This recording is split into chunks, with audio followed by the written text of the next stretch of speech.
ఒకసారి ఉంటాం.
Let's start, madam.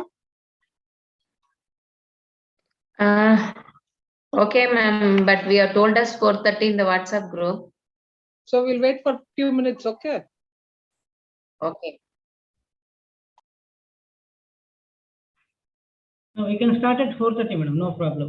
Meanwhile, Yes, we sir, can yes. stop live on YouTube temporarily. Okay.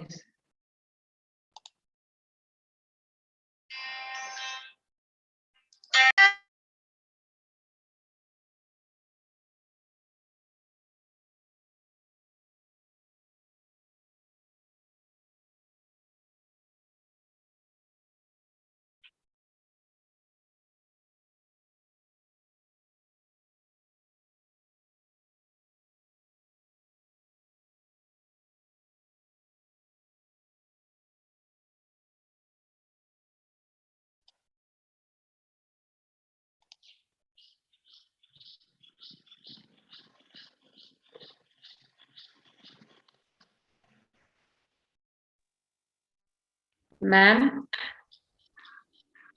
Pravina ma'am. Shall I start? Start introducing ma'am because live it is live on YouTube. Okay, okay. Sir, let us start, sir, please. Okay, sir. Most respected Director of IQAC, Professor Adiode Nambi sir, resource person of today's first session, Professor Vishnuvardhan sir, learned participants, good evening to all. Let me start the session with a thought followed by the introduction to our resource person. Birth, not our choice. Death, not our choice. But the way we live our life is absolutely our choice. Enjoy it and make each day memorable. With this thought, let me have the pleasure of introducing Professor Vishnuvardhan. He has done his PhD in statistics under the able guidance of Professor K.V.S. Sharma, a renowned statistical professor from Tirupati University.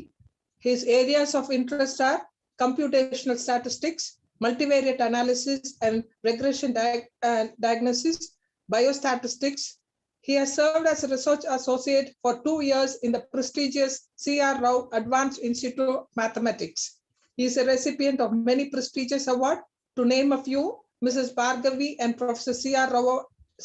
Rao Award for the Best Poster Presentation in 2010, Young Scientist Award 2014 from Indian Science Congress, Young Statistician Award 2011 from Indian Society for Probability and Statistics.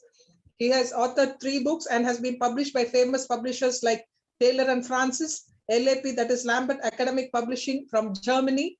Under his able guidance, 6 candidates have been awarded PhD. He has published 71 papers in journals of repute, delivered 71 lectures at seminars, conferences, and workshops. Under his guidance, he has organized 7 conferences and workshops. He has served in various capacities as coordinator, nodal officer, member, referee for various assignments assigned by assigned to him by the university and in other academic institutions.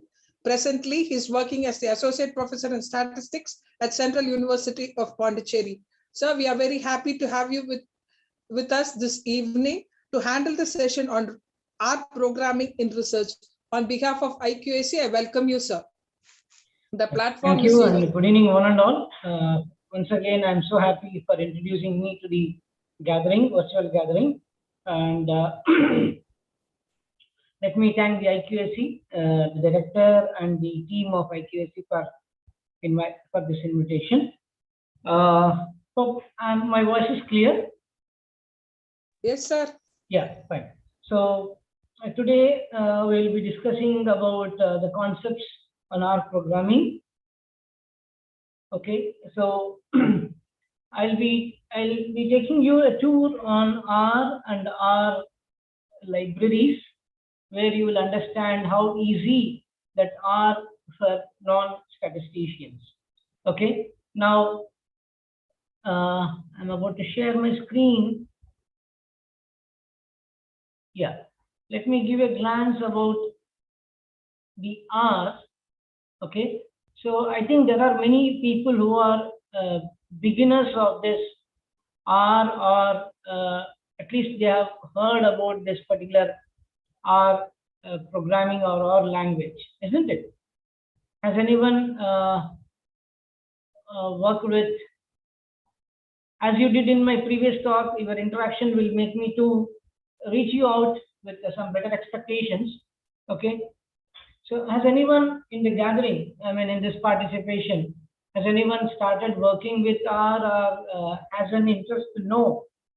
Let me start with, have you worked with R? Yes or no?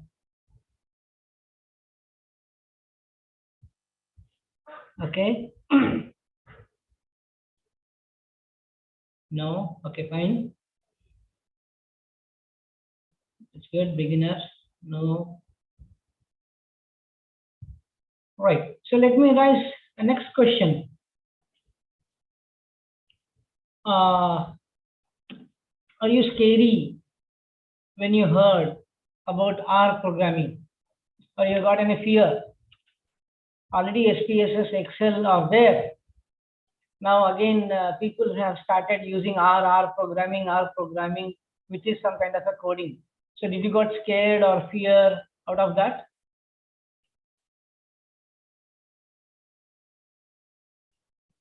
Yes or no? No, you didn't get scared. That's good. Okay. A few of the participants already I have introduced them. That's why they may not be of fear now. Okay. Right. So today, what I'll try to make you out is a comfortable learning with R programming.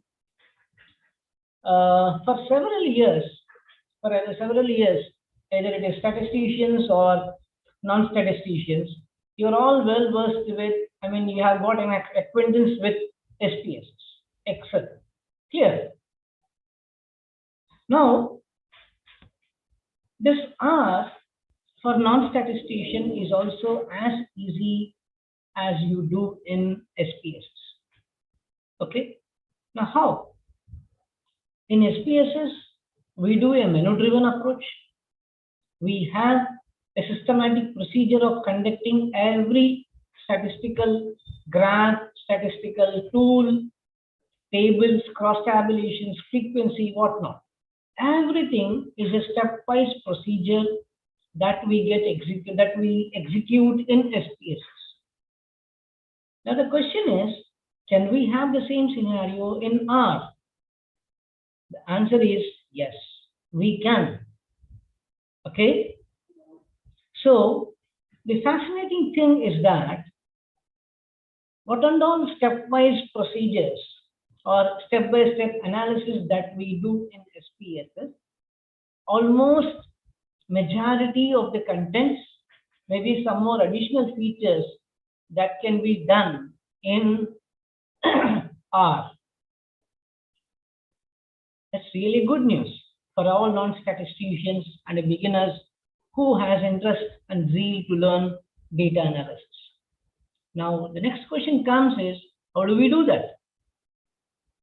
Okay, so let me bring in front of you that in R also, we have a menu-driven approach as you do in Excel and Spss. Okay, now let us try to do that one by one. Now, what you are about to see, what you are watching now is a screen that takes you to the world of R. Okay, so this is called R Studio. Generally, this R Studio will have 4 panels. Panel 1 is about script. I can type here anything. It's like a notepad.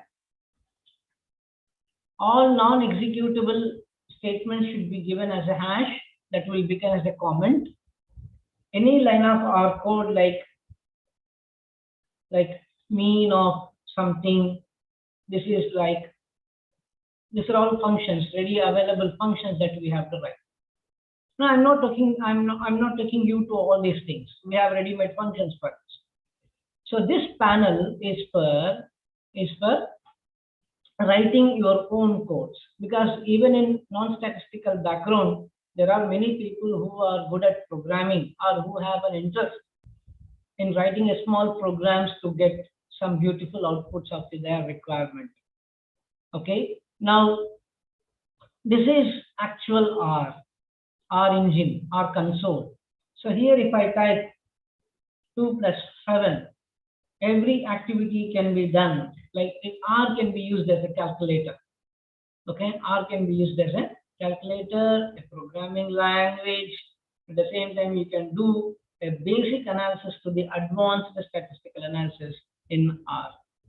Okay, and what and all you do, each and every step, several lines of R steps, line by line execution, that will get displayed here. And this particular tab, this particular panel is about the what and all files you have, from where you have to take, and then what is the plots. If I do some kind of a histogram of some data, okay, then this will get displayed here, and what and all packages which are required for carrying out some statistical techniques, that and all can be seen here. I have installed many packages, and by default few packages also do come. And then help will be there. If you want to know something on a topic, then you can click on that function. You will come to know its description like this.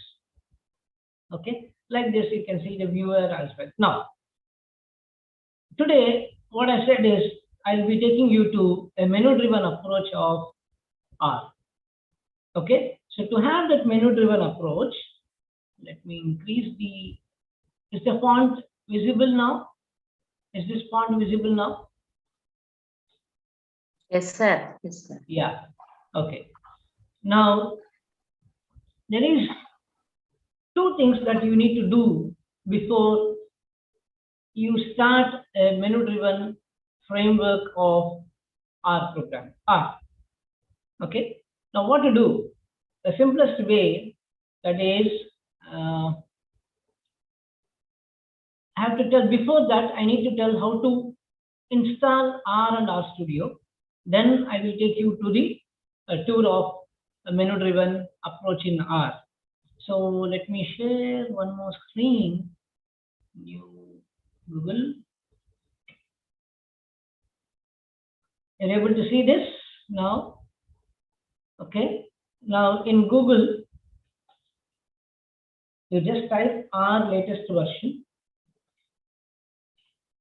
Okay. You type R latest version, and the first link is about cran.r-package.org. In that, the latest version, the current version of R is 4.1.2. Click on this button, and if it is OS Windows, this is the thing. Now once you click this, it will get downloaded. I have already downloaded it, so it is getting stored. It is of 86 MB, around 86 MB. Okay, now go back to that. 1 second. Some urgent call.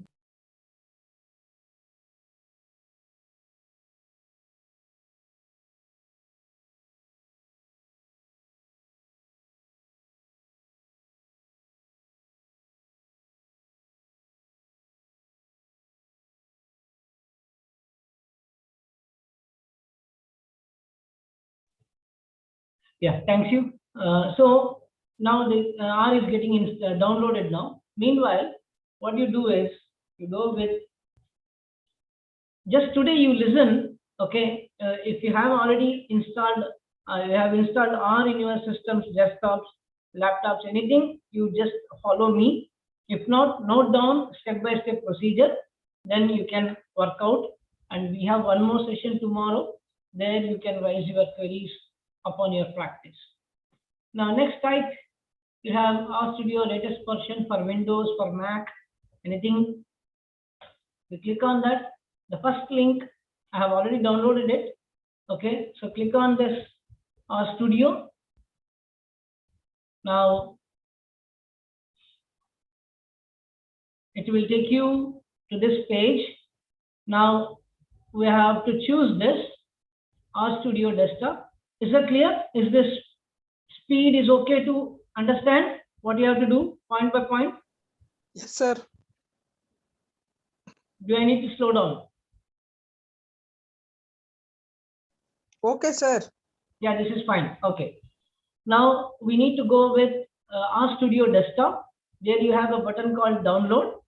Click on this download button, and now it will take you to this. So first you have to install R. Okay, so it's being download process now. First you have to install R. Then, you can download parallelly. Click on this icon, and now RStudio executable file is getting downloaded. Okay, so this is being fast, 150 MB. It is taking time. That's not an issue. So once you download all these two files, first you have to install R. Installation is not a big deal. It's a usual process. Just go on selecting the default steps and click next button, and then you will get installed. Okay. Once you do the R, then you have to do the RStudio. Okay. Now I have made that ready. Once I click on, and this is the R icon. Okay. Suppose if icon is not coming on desktop, in search, if you type RStudio, now you can see you can create this app. Okay. You can click on this so that it will get open. Now, yeah. So till now, what we have done is from Google how to get the executable files of R and RStudio. Okay, R and RStudio. So this is the way that we get from R and RStudio. After installation, we get in this kind of a panels. Now we have to take another step to get a menu-driven approach, menu-driven style. What is that is, click on packages. Okay, click on packages in the panel. Then click on that install button. Once you click on this install button, you will get a dialog box like this. Don't do any other changes. Just type capital R, small cmdr. So for this you need to have an internet connection. For this you need to have an installing a package, installing a package requires internet connection. Carrying out all the functionalities with a package doesn't require internet connection. Okay, while installing a package, any package, you need internet. Okay, so don't change any other thing. Just type rcmdr. What is that? Is nothing but R commander. Once you start typing, the related packages automatically will get displayed as a pop-up, and then you choose the first one, rcmdr. Okay. I already said, again I am instructing all of you that don't do any other changes. Just type rcmdr and then click install button. Okay, click on this install button. It will take you automatically. I have installed already, so I'm not pressing this install button. Okay, see, just to show you that it is RMDR, this message will come. It's successfully unpacked. Okay, so this message should come to you. Once this is done, the entire process, what we have done is about installing a package. What is the package? I'm creating as a comment, RCMDR refers to R commander. Refers to R commander. Understood? Till now, is that clear?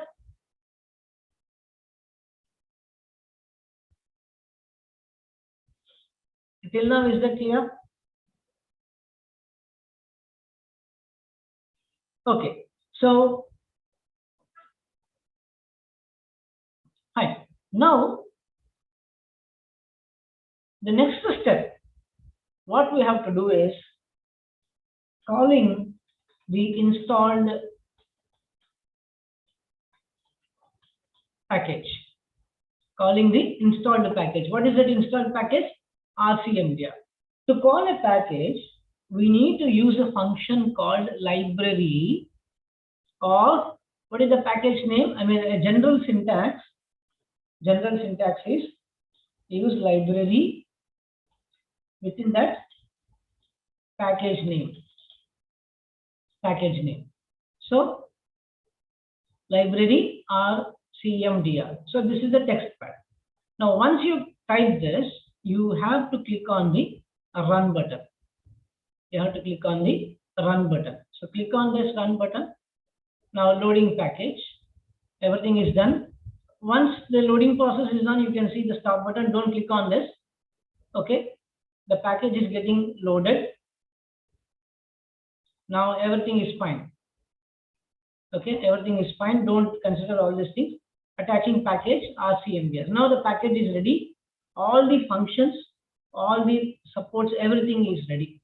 Now, while doing so, you got a kind of an indication here. You can see one more R icon got enabled. What is that is? This is your menu-driven tab, like what you have in SPSS. In R also you have. How to do that? See, every options you can see in R also. You can do summary statistics, you can do contingency tables, you can do all inference like 2 sample t-test, 8 sample t-test, ANOVA, multivariate ANOVA, 1 sample proportion, 2 sample proportion, all non-parametric tests, multivariate like principal component factor, cluster analysis, and you can fit models like linear regression, multinomial logistic regression, ordinal regression, and you can depict several plots, and you can fit various models, advanced models, okay, and you can do some econometric modeling as well, okay. You can create multiple residual plots once you do a fitting of regression, okay. And this is pure statistical, that what and all statistical distribution that can be available, okay. And then these are all the supports that you can take from the package. Now, let me repeat now. What I have to repeat is a couple of steps. What are the steps? Step 1. What is the step 1? Installing a package or installing a package. How to do installation? Install.packages, or click on the package tab, click on packages tab, and in the dialog box type the package name, where we have to type in the dialog box. Okay, in the packages type,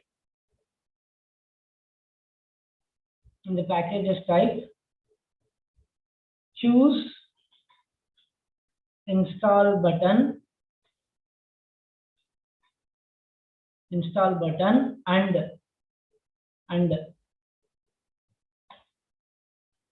enter the package name. Enter the package name where? In the packages. Package name in the packages tab.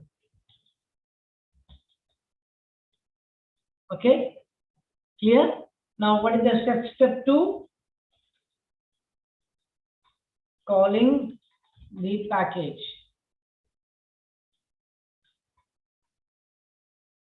Calling the package name within bracket I'll write. Package name, what is that? RCMDR. Here what we are doing is this. Calling RCMDR. How to call that? Library within bracket RCMDR. Now once you enter, let me remove this. Step only I'm telling. I have already read. Once you write this, next, what is that? Step is now click on the run button. Click on the run button. Then a separate window for or commander will get enabled.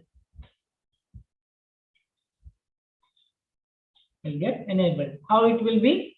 So this will be like this. Are you able to see this R commander window?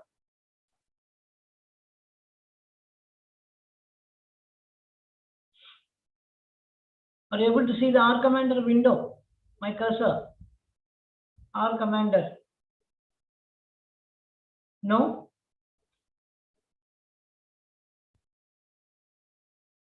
Now?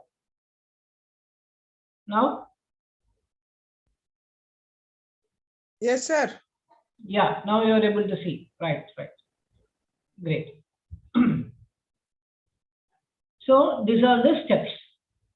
Till now, is that clear? Till now, is that clear? Till now, any doubts you have?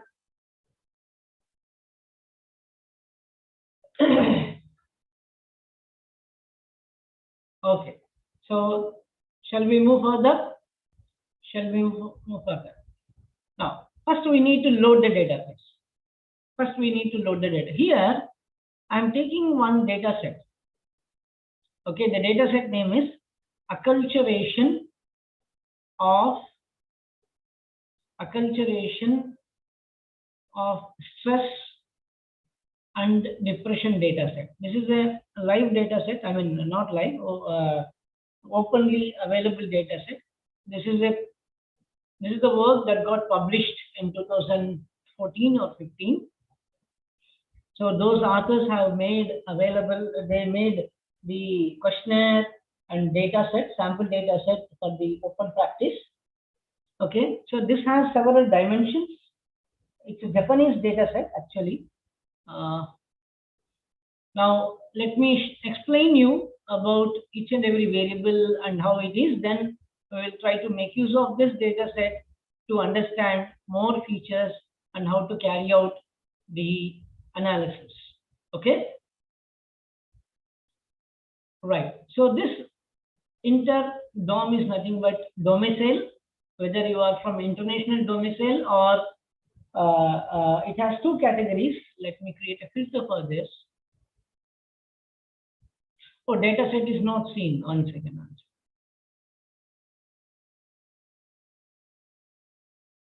Now the data set is seen? Yes, sir. Yeah. So this international domicile is nothing but whether, let me create a filter so it will be easy. Yeah, where we are. Yeah, this contains domestic and international. Okay. At the same time, you have 6 regions like East Asia, Japanese, others, Southern Asia, Southeast Asia, something like this. And you have male, female, and then academic, graduation or undergraduation. And then you have open age category. Age category, there are 5 age categories under this. And the most crucial question starts from here, like social connectedness. It has around 10 questions. This is the score related to the social connectedness. Perceived discrimination, there are around 8 questions of this, and this is the score related to the 8 questions. Homesickness, this also has around 7 questions. Perceived hate and rejection, fear, culture shock, guilt, miscellaneous. So these are all around 8 dimensions they have used to know the effect of acculturation and how many have observed with stress and depression. And they have some categorization as well about the depression severity, like minimum depression, mild, moderate, moderate to severe, and severe. Around 5 categories of depression they have derived from these things. At the same time, they have some questions, 7-point rating questions, that if you are in a depression or if you are in a help seeking, if you are in a need of a help, to whom generally you go and share? Is it a partner, friend, parents, relatives, professions? I mean, you seek a phone assistance, you go for a doctor, and you go for a religion somewhere, and or you solve on your own. Okay, and other internet support and other resources that you take care. Okay, like this is a very lengthy questionnaire, but I have made as an abridged one. So we are going to use this data set for our analysis and understanding purpose, that how to do the menu driven approach in R. Okay, now yeah, let's start. Now you are able to see the R commander. Big screen now. Yes, sir. Yeah. Now how to load a database? Where we have to do is data. I request the participants to make a stepwise note. Okay, even the recording is on, it is live or anything, but still once you put pen and paper, that will be easy for you for recollection and practice. And tomorrow you can have discussions with me. Okay. Now how to import a database or how to bring the database as you do in SPSS is like this. So data, import data, and there are varieties of data versions, formats that you can import in this R. The first one is text file or a URL. If the data is like your machine learning repository and some data sets where data websites where you have a link of the data directly.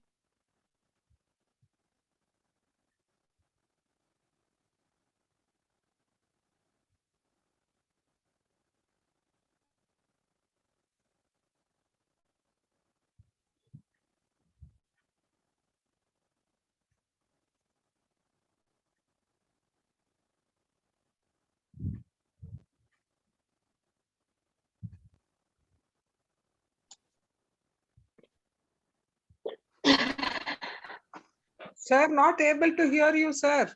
I think it is power cut there. Hello, sir.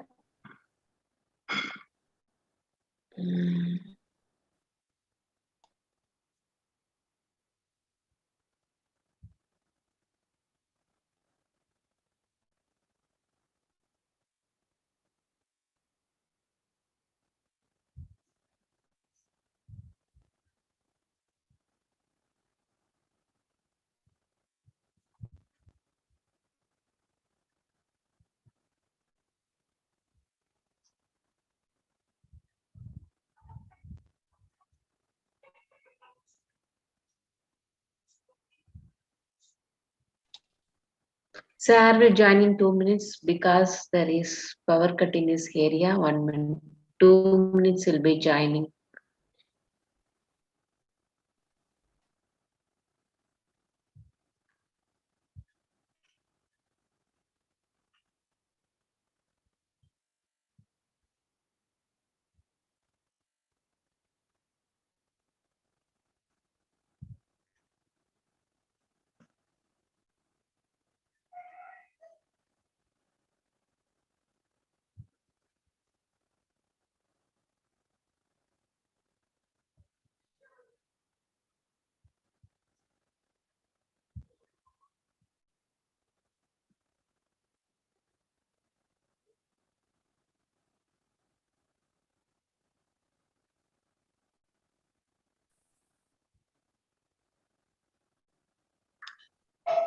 We can't hear you, sir. We can't hear you.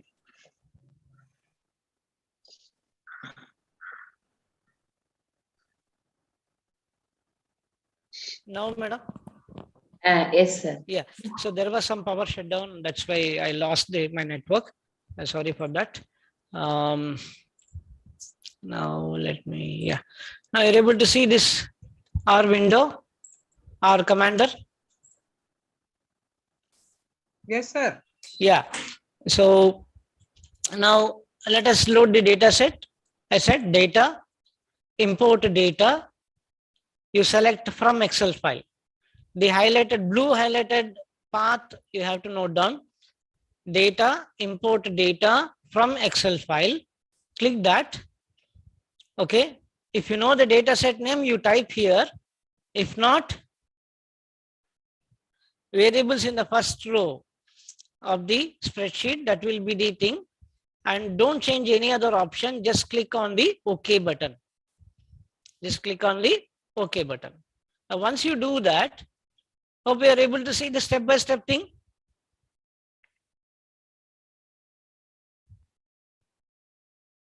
Let me click the screen. Now, is that clear? Yeah. Okay. Now, I have stored that in downloads. This is the data set. Okay. Now, click on Open button. Now, this is the background R code to load the data. Okay, to load the data. Now, the data set is loaded, but you want to see the data set. Now, click on View Data Set. Once you click on that View Data Set, you can see the data set here.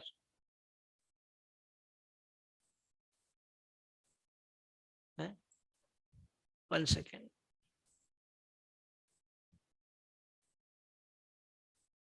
One second.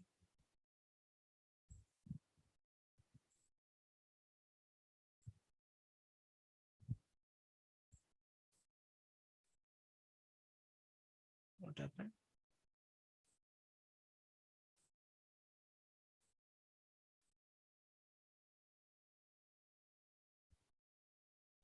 Just a minute.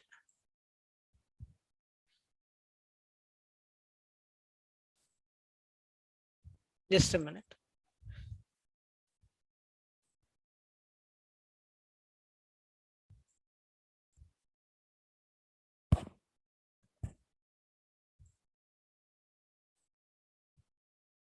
Yeah.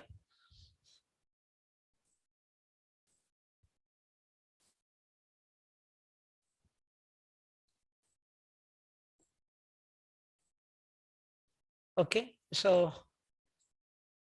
now this is the thing. How to load again?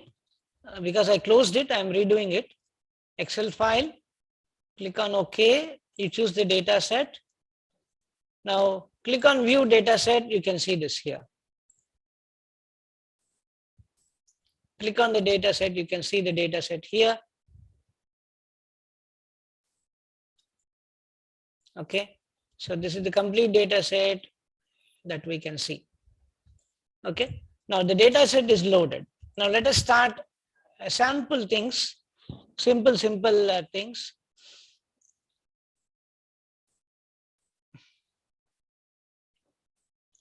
Now go to statistics. summaries. Let us start with summaries. Okay. Now I want to have summaries of all active data sets. I mean, all the variables which are available in the data set. Okay. Or I want only numerical summaries. Or I want to generate a frequency distributions. Okay. Or I want to see how many missing observations are in the data. And I want to generate a table of statistics like mean, median, mode, minimum, maximum, skewness, all these things. And I want to compute a correlation between 2 to 3 or 2 or more variables. I want to see whether the correlation is significant enough for next model building. And I want to test for normality, whether the data is symmetrically distributed or not. And if the data is not symmetrically distributed, then how to transform that data to the normality. So this summary button will have these options. Now let us have a look at each tab in a very fast way. In contingency table, you can do a two-way table, two-way cross tabulation or multi-way cross tabulation, or enter the count and analyze the two-way table. Okay. And you can do single sample t-test, you can do independent sample t-test, you can do paired sample, one-way analysis of variance, multi-way analysis of variance, one-factor repeated measures ANOVA or ANCOVA, two-factor repeated measures ANCOVA or ANCOVA. Coming to the proportions, you can do single and two sample proportion, variances, two variance test, several variance test, that is Bartlett test. Levin's test is an approximation when you assume unequal variances. And then non-parametric, you can do two sample Wilcoxon test, that is like two sample independent test, it's a non-parametric test. Single sample, paired sample, Kruskal values is a non-parametric analog to analysis of variance. Friedman rank sum test is for analog of repeated measures ANOVA when the data is collected more than 2 times. When you collect 2 times, it is your paired t-test before and after. If I collect baseline, I mean initial time point of the study, at second time, third time, fourth time, then if the data is not normal, you go with the Friedman rank test. And dimensionality reduction, you can do scale reliability analysis. You can identify the number of components in the data using principal component.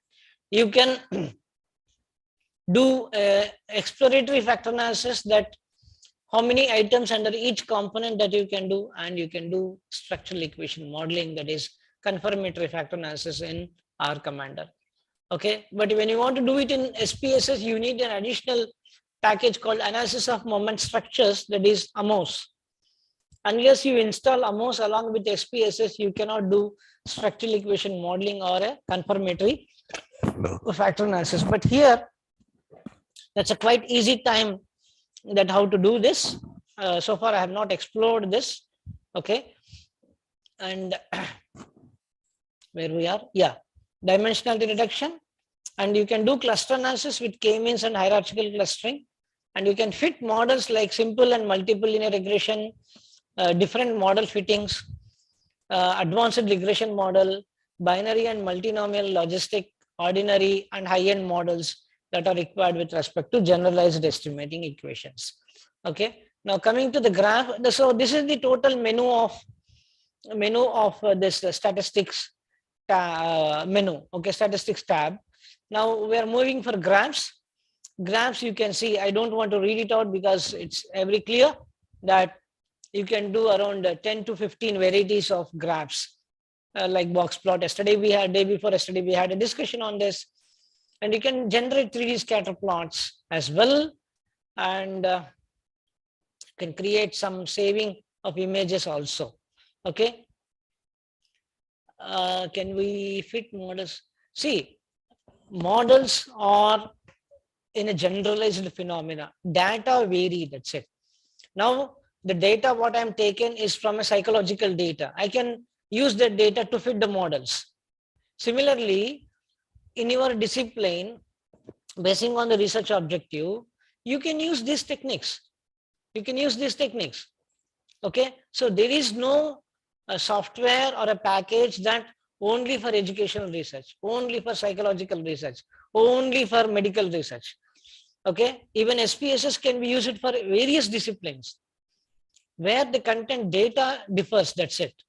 Okay, hope you got the question. I mean response.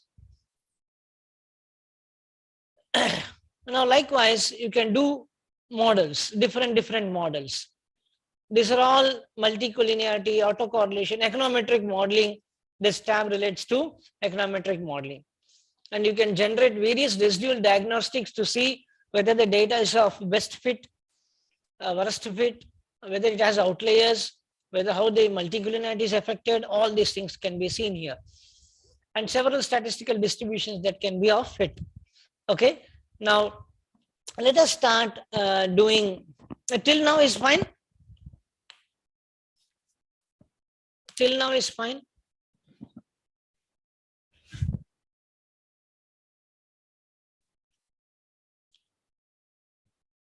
Yeah. Till now, do anyone has any doubt, any confusion?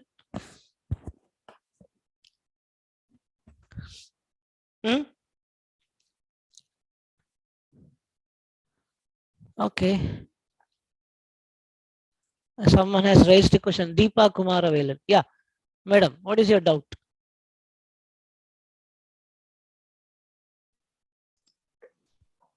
Deepa, you can unmute yourself and speak.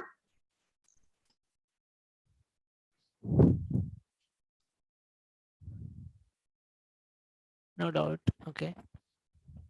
Someone raised hand. Somewhere I read Deepa Kumaravelan. Someone message. When to go for our programming? Say it's almost like why you use SPSS for analyzing and meeting your research objectives and analyzing your data, to do some analysis of variance, to do some t-test, to do some regression model, to do some factor analysis. Similarly, you use R. It's almost like you have two softwares in your hand. It's your choice when to go, whether to go with R and to go with SPSS. That's fine, madam. Okay. And see, the thing is, R has a lot of advantages in the technical side. R is a freeware. Okay. SPSS is not free. You need a license. Okay. And R, you can do multiple and it can be used for different research purposes. SPSS is a limited edition and it has what do you say, a bunch of several statistical techniques. Okay, R is purposeful for research. Okay, and it can be for used for training basic statistical analysis as well. Okay, so when to go means it depends upon the purpose. Okay, if you want to have an issue, if you want to overcome an issue of license, all these things, R is always suggestible. Because most of the colleges, most of the institutions may not afford for renewal or perpetual license of SPSS. Or I mean, I'm not highlighting R here, but in a research point of view also, you can easily cite the R directly and then start using it. Okay, it's up to you. Okay, if you have a license at SPSS, then it's well and good. You can, if you are used to that. My version here is to make you aware. No, I didn't mean that R is better than SPSS. I didn't mean, but in my perception, I use R. It's your perception. You can use SPSS or R. Okay. Okay, fine. Now come back to whether the user must know coding. No, that's what I'm telling. This is the job. What I'm trying to do, tell you now, that you doesn't require any coding knowledge. Okay, today what I'm trying to tell you is, what I'll be telling you is how to do all these things. How to do all these things. Oh, 1 minute.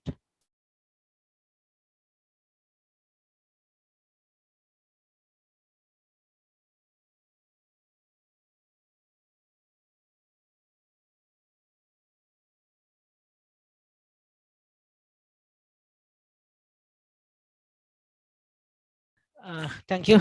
Yeah. So not needed actually. Okay, you will, by the end of this session, you will come to know the clear answer for your question, Deepa. Okay, Deepa madam. Fine. Now let us start analyzing this. Start summaries. let me take numerical summary. Click on this numerical summary. Okay. If you are not able to see any window or a tab, let me know. Okay. Hope I have shared my complete screen. Yeah, then you can see everything. Okay. Now what I did is statistics, summaries, in that numerical summaries. Okay. Statistics, summaries, in that numerical summaries. Click on this numerical summaries. Now you can choose for what and all you want the summaries. Okay. I want how many I want to see with respect to age category, or let me see the mean and median of culture shock. At the same time, to choose multiple, use control key, and then click fear, homesickness, and guilt. Let us take these 4 and go to statistics button. What and all you want? I want mean, standard deviation, interquartile range. This is enough. I don't want quartiles. I want mean, standard deviation, and interquartile range. So these 4 buttons, let me choose this 3 buttons and click on OK. Now you can see the result here. Are you able to see the result here?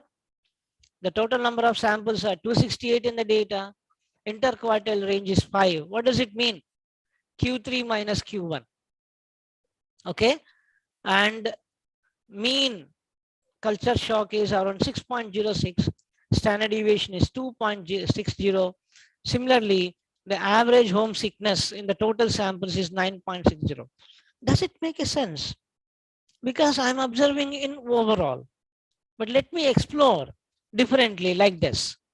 Again, come back to this. Statistics, summaries, numerical summaries. There is one interesting button here. What is that button? Summarize by groups. Click that. What? I want to see the average and standard deviation of these 4 dimensions across gender.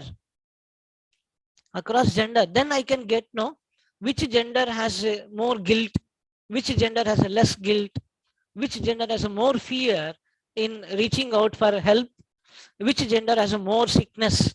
Okay, let us see that. Click on the gender button, press OK, and come back to OK.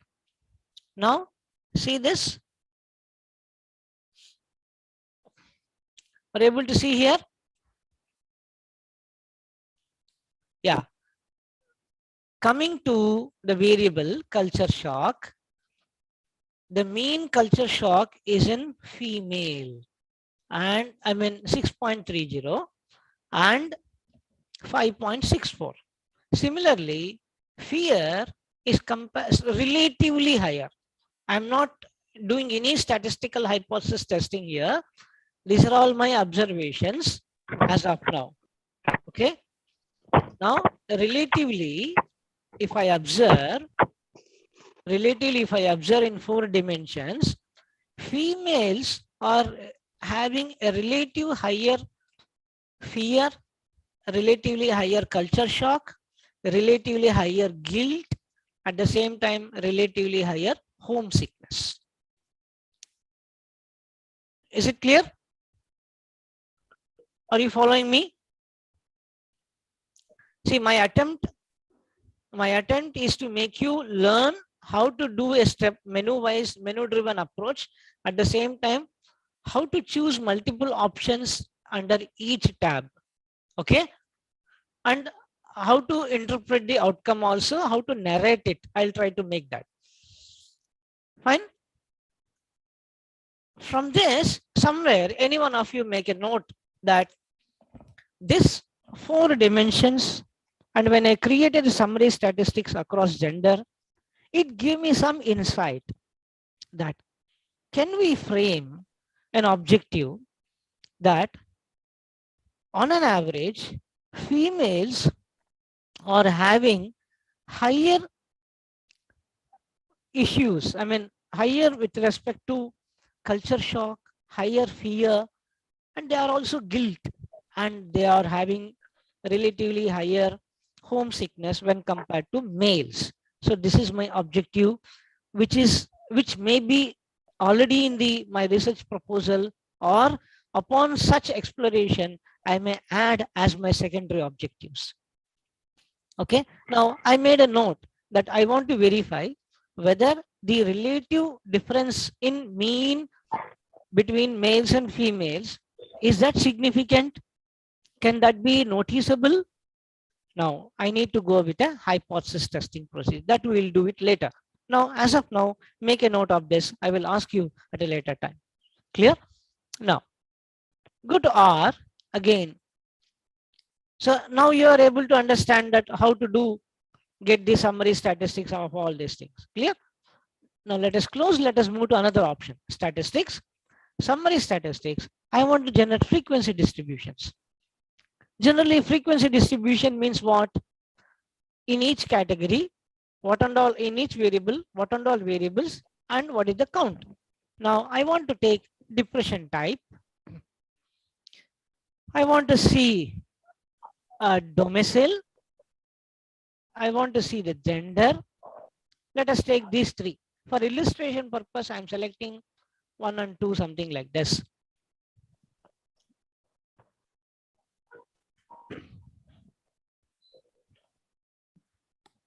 Now click on OK button. See, I got. Where is that? Here. Depression type, major depression type, there are 42. And no depression, there are 172. And other type of depressions, there are 54 individuals. So this is in terms of percentage. Of the total 268, around 64% of the respondents in the study, they are not suffering with any kind of a depression. But around 36%, they are having a major depressive disorder or some sort of a disorder which relates to their mental health. Now coming to the gender, 3/4 are females and 1/4 are, I mean, 1/3 are 1/3 are the males. Okay, coming to the domicile, there are 75% who are from international domicile like South Asia, Southeast Asia, Eastern Asia. They are all residing in the Japan country. Okay, so this is how we generate a frequency distribution. Clear? Now, I want to do something else. Table of statistics. Let me explore table of statistics. Okay, what they are telling is you click a factor and click different response variables. Let me take depression type and gender. Here, what I want to see? I want to see a fear. Let us take homesickness. What statistic you want to display? I want to display mean. Now click this button. Now the outcome will be, this is the outcome type. Okay, in respect to major depression type, excuse me, can you mute?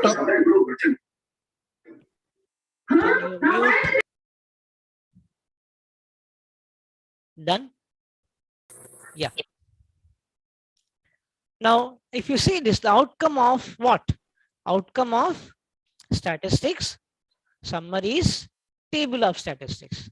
Here, I have chosen 2 different categorical variables and 3 different continuous variables to know the average responses in the dimensions across the categories. Now, what I have got is this. With respect to gender, females are relatively higher. That's why the score is higher in females in major category. Okay, even because and at the same time 7.84 is the mean of what? Mean fear in other types of disorders. But overall, what we are trying to see, on the whole, the average fear is more in females irrespective of the depression type. But when you see the category of depression type, each category of depression type, females are relatively higher. Okay. Next thing is homesickness.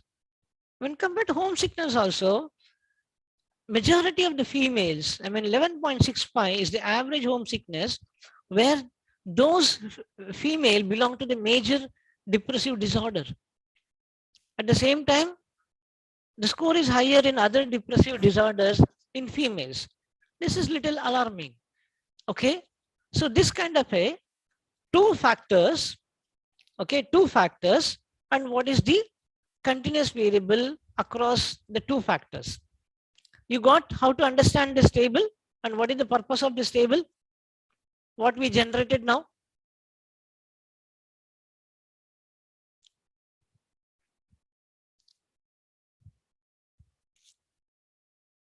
You can type so that I can move a little further.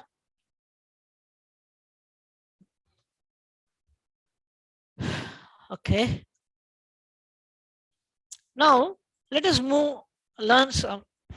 Please repeat again. See, this is very simple. Depression type is one categorical variable. Gender is another categorical variable. We are using homesickness to see which gender is having higher mean in which different depression type. That's it. In simple to say. Okay. Right. Now let us move a little further. Statistics, summary, and let me see the test for normality. Day before yesterday, we had some discussion. Okay. Now I suggested you to go with the Shapiro-Wilk test. Okay. Now let me check homesickness variable. Test for normality should be conducted for continuous variables. Okay. Let me select homesickness and test with Shapiro-Wilk. Now just without any change, you click on OK. Now you got Shapiro-Wilk test is p-value is 0.000000, very least p-value. What is the hypothesis here? Data tends to be a normal. We are rejecting that because the p-value outcome of the Shapiro-Wilk test is providing us a very least p-value, indicating that data is not normal. Data is not normal. How to do that? How to see it? Now, as an investigator, I have a question to you. What I have observed is my data is about stress and depression and help-seeking behavior and acculturation. Okay. If I see the normality in the complete data of 268 samples, is that correct? In my view, initially, I may say it's correct. But just think logically, all these dimensions should be related across the demographic and other categorical information. Because why this question comes in my mind? When we started doing some summary statistics, we observed that females are 3/4. What is the count of the female here? See, around 170 are females, 98 are males. Now I need to think that females are almost double to the males. Now automatically there will be more responses of female. Because of that, the normality might have failed. Then what I have to do? I have to check the normality, and moreover, if you see the domicile, the local domestic are 67 and international are 201. Because of this also, if there are more number of respondents from international domicile, then automatically high level of acculturation do happen, high level of fear, high level of homesick, high level of cultural shock will be there. Then in that case, the complete homesickness of 268 sample may be of non-normal. Clear? So that makes a sense. That makes a sense. That's why now what we have to do is we have to redo the analysis. Where is that? Redo the analysis by considering one more button. Let me select the homesickness. Let me considering the button test by groups. I want to see with respect to, let us take domicile. Means domestic or international. Now the data divides into two groups, and this test for normality will be done separately for the samples related to domestic, samples related to international. Understood? Now click on this OK button.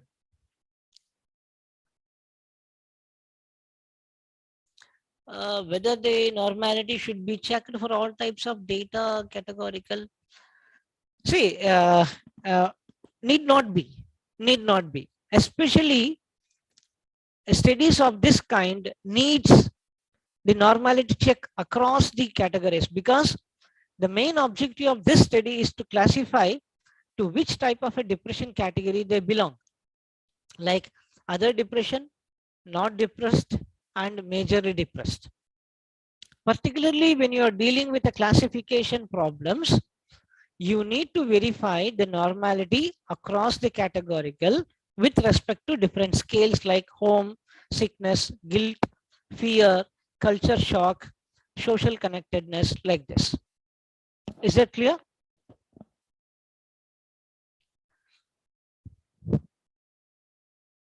Now click on this enter domicile, click OK.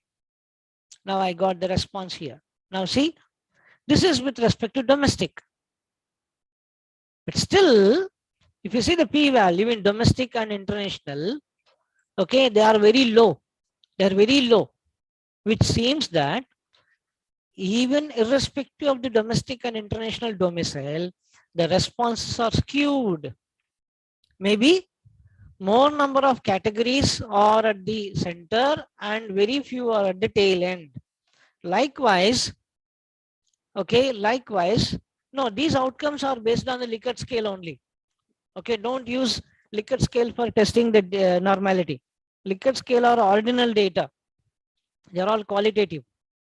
Normality testing should be done for quantitative. Okay. Now, when you see these two things, it gives a next support that can we represent the data in terms of a graphs. Let me see why it is not normal. Okay. This is an evidence now. This is an evidence now. Let us try to do one by one. Go to graph. Go to histogram. In this histogram, let us select homesickness. In general, let me plot first. When you click homesickness, if you see here, it is skewed, no? There are majority of these scores which are in between 5 to 10 or 12. But there are only few with high homesickness. Now, let us redo the same analysis. Let us redo the same analysis like graphs, histogram, plot by groups. So first select the variable. Select the variable and click on plot by groups. Let us select the domicile and click OK and click OK. Now see, this is the reason why we got the rejection of p-value. I mean normality. See, the scores are skewed. There are good amount of proportion of individuals who have a less homesickness in domestic, but comparatively higher in international. See, this is curving like this, but in international domicile, the curve is deepening, but it is gradually decreasing, and very high or very few. Okay. Sir, excuse me. Yes. So now the time is 5:30. Our next resource person has come to the session. Oh, okay, okay, fine. So what should I do now then? You can please tell me. Can I With stop this, and shall continue we tomorrow? finish, sir? Yeah, I'll do one thing. I'll stop here. Okay. I'll stop Okay, sir. here. I'll just take 5 minutes time for clarifying the Yes, doubts sir. for today's session. Okay. Yes, Yeah. sir. Yes, sir. Yeah. I felt there may be changes occurring while using natural lab test and analysis. I don't know what I didn't get the question by Rangaraju. I didn't get your question.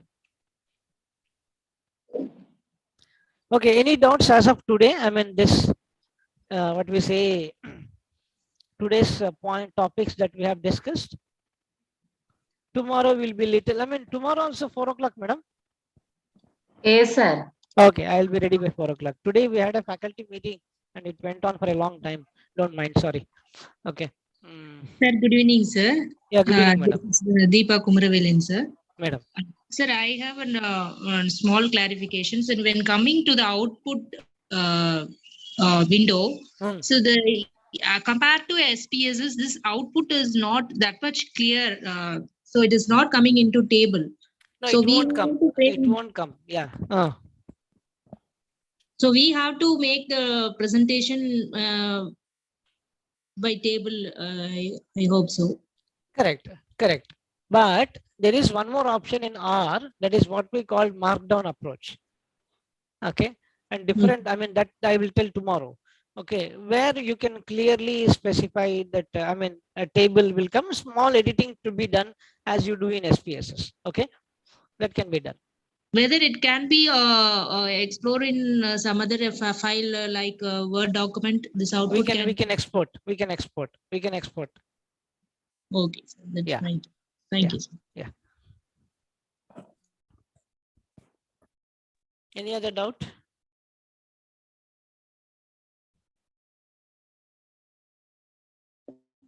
Good evening, sir. Yeah, good evening. So I'm Chitraranjan, sir. This R programming, is it a recent trend which is taking place in research? And now can we think that? No, I didn't get your question. The R programming, is it upcoming or is it a recent programming which is come on, sir, or it's an old one? It's not that recent, but many of our in Indian context, it is a recent one for the non-statisticians. Okay, it has come a long back. Okay. Yeah. Okay. Any other questions?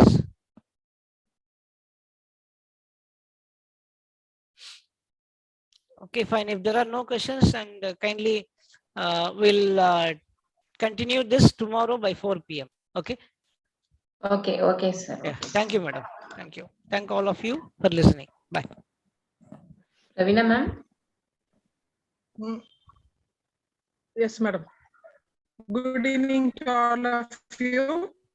Today, Vishnuvardhan sir has explained the step-by-step process as to how to install R and R Studio, and he has also spoken among the groups. So this was just an introduction. I think you participants can work out, and tomorrow sir will be joining us. You can clarify any doubts there. Thank you, sir, for spending your valuable time with us. Thank you, sir.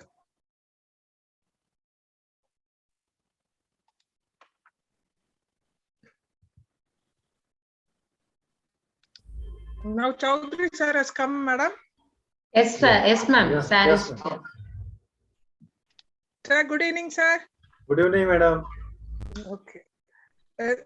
I'll give a small intro, sir. No need for intro, but Actually, still not I'm telling you not some of your required. qualities. Not But 2 required. minutes, sir. Okay. No, sir, I want to say something about you. Okay. A person of simplicity and sincerity, practical in his approach, and a passionate teacher who can keep the audience spellbound with his systematic teaching approach is Professor Chaudhary. His profound knowledge on statistics is visible by the delivery of his content in the past session. Such an expert and inspiring teacher will now deliver a lecture on non-parametric test. Sir, the platform is yours. Thank you very much, madam, for nice words. Good evening, sir. Good evening. Good evening. Okay, so let us continue today's session. Madam, my voice is audible because nearby there is a marriage. Yes, sir. Yes, sir. Is it clear? Yes, sir. Okay. Okay.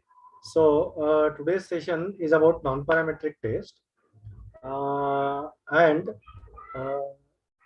I have seen the earlier session about the R programming, that is using R commander.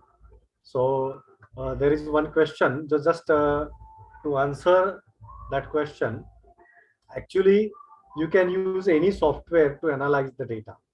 Okay, so in the first session I told you about various softwares like SPSS is there, SAS is there, Minitab is there, MATLAB is there, right? R programming is there, Python is there, right? So all these softwares are available in the market. Only the question is, if you want to use some commercial software, so you should have the commercial license at your institute. When you quote the software in the results and discussion, right? Otherwise, when you are using open source software, so it is open to everyone, so you can use anytime. So R programming, Python is an open source software. There is one recently, there is one new software. It is in combination with R, that is known as a Jamovi. So Jamovi is very easy compared to R programming because it is just like SPSS, graphic user interface is there. So that is why that is very popular. So R programming is also popular if you are using along with R Studio. There is one question about the table, copying table from command console, command, R console. So if you are using R Studio and if you are using R Markdown, then it is very easy to create reports directly, ready-made reports along with the description. Even you can type your entire thesis, entire dissertation, entire research article in R Studio. In between the description, you can add graphs and charts and any type of analysis. So this is very interesting and important because madam asked one question. So I thought it is very useful for the researcher who want to use new techniques, new softwares. Okay, so let us start with the today's session, that is a non-parametric test using SPSS. So in earlier session, we have the sessions about the parametric test, that is a t-test, one sample t-test, independent sample t-test, then dependent sample t-test.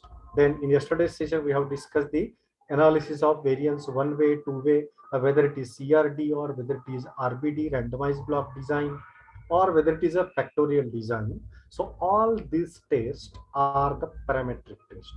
Okay, so parametric tests are basically used when we have certain assumption about the data. If the data satisfies certain assumptions, then only we can go for parametric test. Say for example, in one sample t-test, we have a formula that t equal to x bar minus mu upon sigma s upon root n. So this is the formula for the test statistics. And theoretically, this test statistic t follows t distribution with n minus 1 degrees of freedom. And it follows t distribution only if your x, that means your response variable, is having a normal distribution, right? So that is why if the normality assumption is not satisfied, you cannot, technically you cannot use parametric test. Okay, this is one important reason. Otherwise, as I told you, software, any software, if you give any damn data to software, it will calculate the results as per your selection. Say for example, in previous session there is one question about the normality of on the Likert scale. Okay, so actually Likert scale is not a scale variable. Okay, so Likert scale is nominal or ordinal type, that is categorical type data. And in categorical type data, we have just categories, right? So even though while using SPSS, we can label the categories by 1, 2, 3. Say for example, in our hard study data, we have denoted that education level by 1, 2, 3, 4. So these are just labeled to handle the data in SPSS. Otherwise, for each numeric value, there is a category associated with that. So that is why for Likert scale, normality is of no use. Just think about, suppose we have a Likert scale, say for example, agreement scaling, right? So that means, say for example, strongly disagree, disagree, neutral, agree, and strongly agree. So we have 5-point Likert scale, right? And we coded them as 1, 2, 3, 4, 5. Now, say for example, for such a data, if you have data for 100 respondents, and if you calculate mean, so that mean is of no use, because mean is basically used for a scale type data, a quantitative data. Okay, so that is why for Likert scale, normality testing is of no use, it is meaningless. Okay, so when we have a scale type data, scale type means it may be interval or it may be ratio type data, then we can go for testing the normality. Now, if the normality assumption is satisfied, then we can apply appropriate parametric test, right? So this is about the parametric test. Now, what about the non-parametric test? So basically, the logic behind the non-parametric test is when we have non-normal data, that means data is not following a normal distribution, then we can go for, instead of parametric, we can go for a non-parametric test. Okay, or when we have instead of numeric, when we have a nominal data, when we have a ordinal data, that means categorical data like Likert's type data, then you can go for a non-parametric test. Okay, so in today's session, I'm going to cover the difference. Already I have explained you the parametric and non-parametric test, right? Then one sample binomial test for proportion. Actually, proportion is basically used when we have a nominal type data or an ordinal type data. You want to calculate the proportion in each category. Say, for example, gender, so male and female. So whether the proportion of male and female is same in the data or not, whether the proportion of smoker and non-smoker is same or not, that you want to compare, right? So actually it is equivalent to, it is exactly same as the sign test. In non-parametric test, there are certain tests, just like a parametric test. Here we have same binomial test for proportion, which is also known as a sign test. And one important point I want to tell you that basically non-parametric tests are based on the ranking of the data or assign as by checking the signs of the differences, right? Signs means whether positive or negative sign.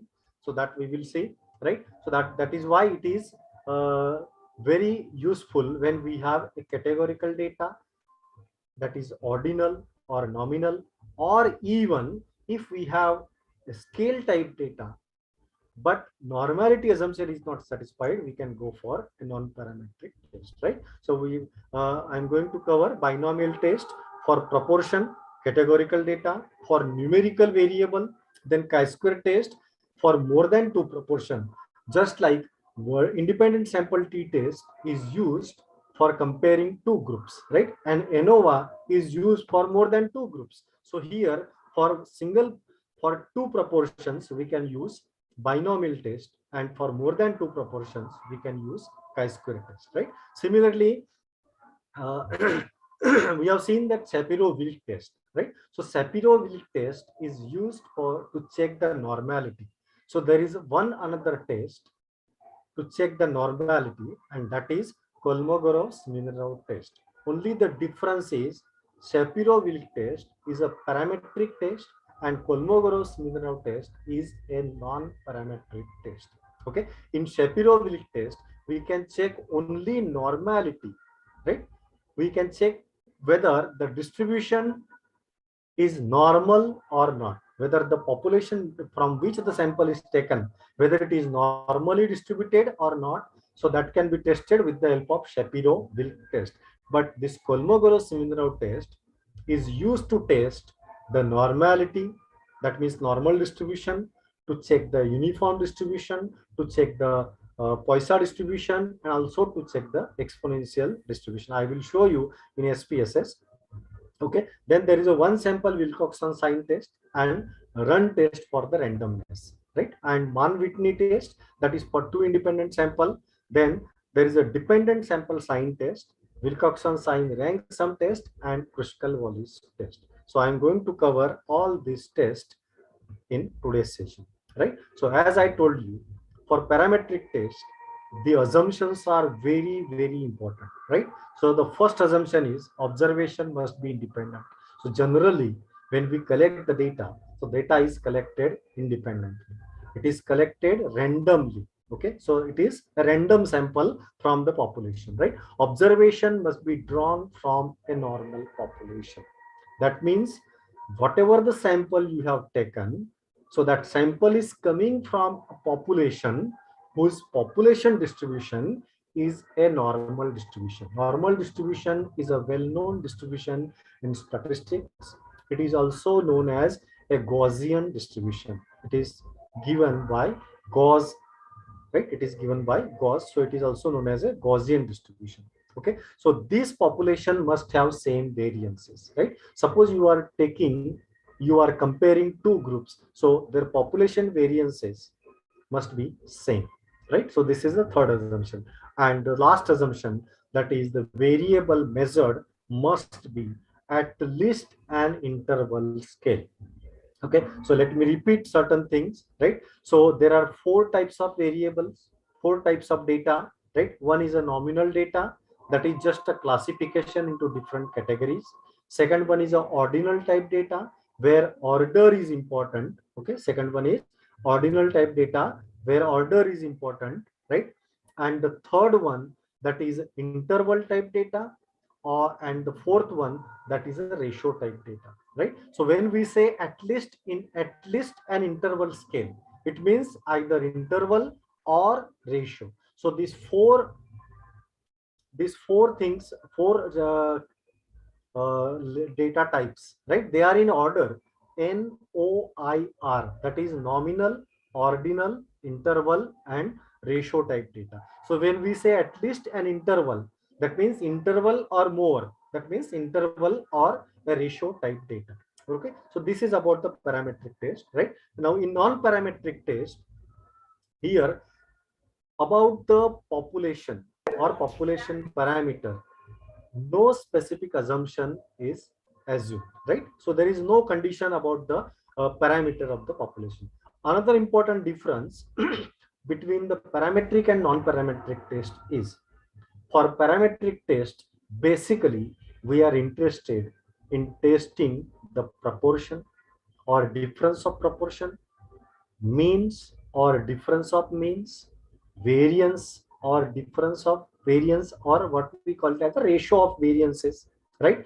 But in non-parametric test, basically we are interested in testing either nominal data. So in that case, we are testing the proportion, right? When we have nominal, ordinal, or interval or ratio type data, then we can use a median as a measure of location. As I told you in the earlier session, that we have measure of central tendency. So mean, median, mode are the measures of center.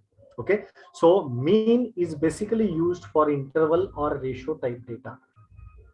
Median when we have ordinal type data also, or interval or ratio type data, right? And nominal, so we can use mode, that is the most ideal value. Okay, so basically for non-parametric test, we, instead of testing mean, we can test the hypothesis about single median or two medians or more than two medians. Okay, so this is one thing. So since the distributional assumption is not there, so non-parametric tests are sometimes called distribution free test, because nothing has been mentioned about the distribution, population distribution from where we have taken the sample data. Okay, so that is why it is also known as a distribution free method, right? So thus the non-parametric test do not make a numerous assumptions. Like in parametric, there are so many assumptions. So here there are very few assumptions. And the another thing is it can be used for nominal or ordinal type data. It can also be used for interval and ratio type of data. Okay, so this is about the parametric test, right? Now, what is the counterpart for the parametric and non-parametric test? So suppose we have to test a single mean and the normality is satisfied, we can go for one sample t-test, single mean. Okay, but suppose for that data, if the normality assumption is not satisfied, then the corresponding non-parametric test is one sample sign test, or you can use Wilcoxon sign rank test. Okay, now suppose we have to compare two independent samples, two independent groups, right? Then if normality is satisfied, we can go for independent sample t-test. Okay, but if normality is not satisfied, we can go for Mann-Whitney Wilcoxon test, right? So this is the corresponding alternative in the non-parametric. Okay, similarly, instead of independent, if we have dependent sample, that is a paired data, right? And if the normality is satisfied for the differences, then we can go for dependent sample t-test. But again, if normality is not satisfied, then the corresponding alternative in non-parametric test, that is either sign test for paired sample or Wilcoxon sign rank sum test. Remember, this is the earlier one. This one is simply Wilcoxon sign rank test, right? And here it is Wilcoxon sign rank sum test. So it is slightly different. Okay. Now, suppose I want to compare more than two groups, right? With respect to me. Hello, please. Please.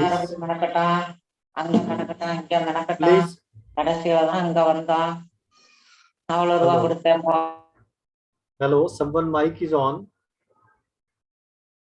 Yes, sir, I am muted, sir. Okay. So suppose you want to compare more than two groups, mean for more than two groups. In yesterday's session, we have tested different hypotheses about the more than two groups, mean for the more than two groups. So we have used one-way ANOVA, right? So again, if the normality assumption is not satisfied and you want to compare more than two groups, then the corresponding alternative non-parametric test is a Kruskal-Wallis test, right? Same situation for two-way ANOVA. Now you know the difference between one-way and two-way ANOVA. When the data is classified with respect to only one criteria, that is one factor variable, we use one-way ANOVA, right? When the data is classified with respect to two different factor variable, we use two-way ANOVA, right? Now in this case also, in two-way ANOVA, if normality is satisfied, then okay, go for two-way ANOVA. But if the normality is not satisfied for two-way type data, then we can go for the corresponding non-parametric test, that is a Friedman test. And that is why in research, in analyzing the data, test of normality is very, very important, right? So before applying any statistical method, check the assumptions. If the assumptions are satisfied, then you can choose appropriate test. Otherwise, as I told you, otherwise for any damn data, for non-normal data also you can apply the t-test, but the result is not proper. Okay, so this is very, very important point which I want to share with you.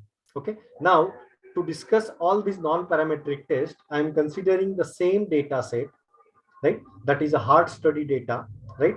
And in the first session, I have shown you how to create a Spss file for such a data involving different type of variables, right? So in that data, we have education, that is ordinal type, because order is important, and the coding is 1 for none, 2 for primary, and so on.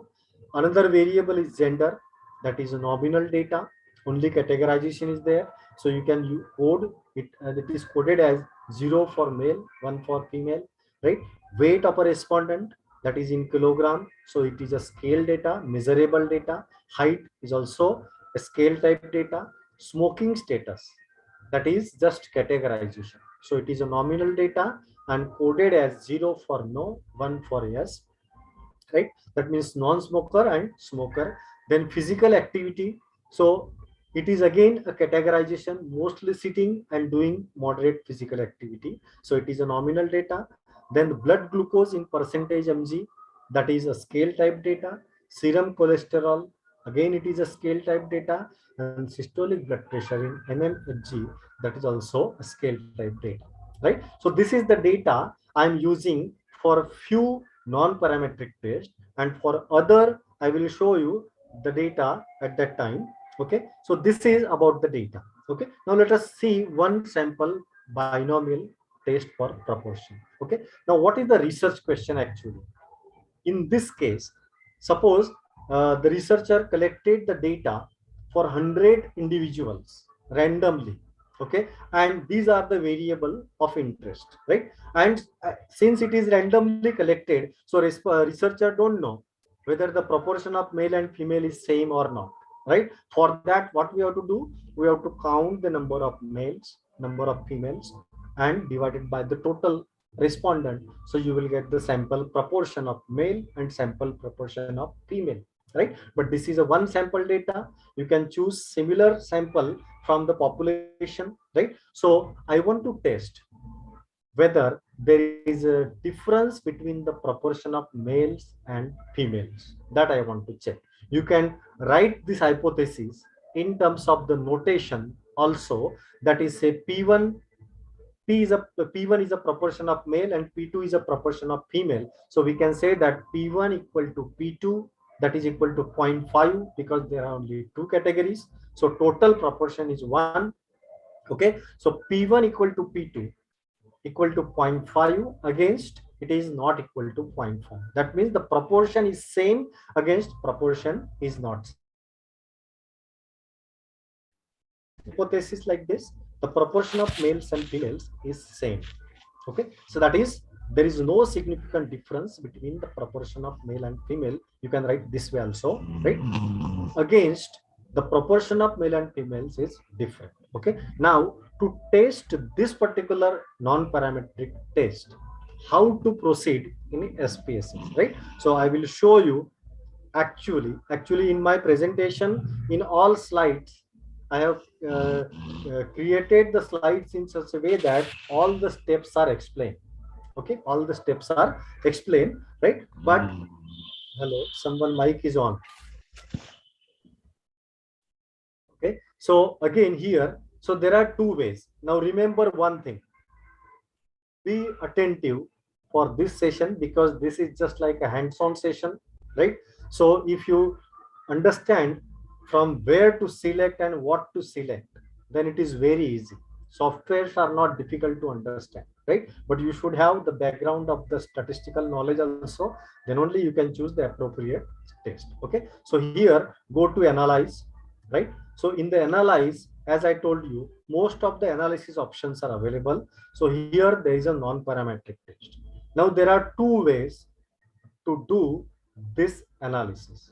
Okay, there are two ways, and both the ways are given in SPSS, right? One is directly from here you can select one sample, independent sample, and related sample. That means dependent sample. So there are three different type of tests we want to perform. One is a one sample problem. That means when we have one particular variable sorry, and you want to compare you want to test the hypothesis, right? That is one sample. When we have two different population, two different samples, right, and the samples are independently selected, they are independent of each other, then you can go for independent sample.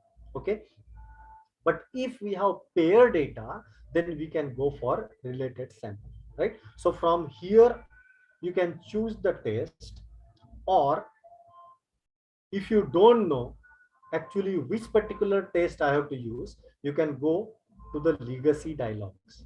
Okay, so this is the alternative, either from these three menu options or from legacy dialogues, right? So in legacy dialogues, whatever the test we get from these three options, same tests are available here, right? I will show you the difference between the two also.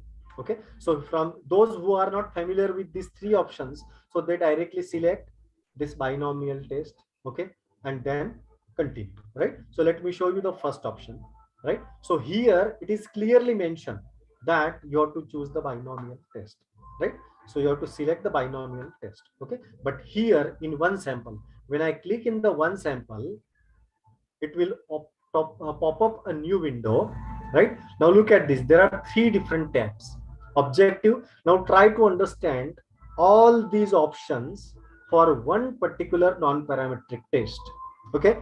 For all other non-parametric test, all these options are exactly same. Only the thing is you have to choose appropriate fields. Look at this. In the second tab, we have the appropriate variables. We have to choose appropriate variables, right? And in the from the setting tabs, we have to choose appropriate customized test. This is the only difference, right? So let me show you again, right? I'm repeating this, right? So analyze non-parametric and one sample, because I have to test the gender proportion of male and female. So it is one sample problem.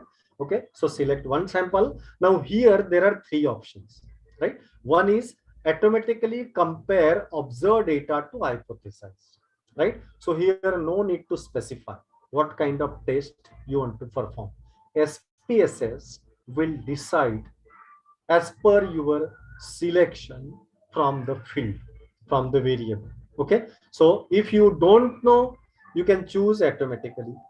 If you know, you can choose custom analysis, right? You can choose custom analysis. And there is one more option, that is test the sequence for the randomness. That means whether the data for male and female is randomly selected or not. So if that you want to test, you can go for test sequence for randomness, right? But if you select this automatically, you can choose from the setting field also.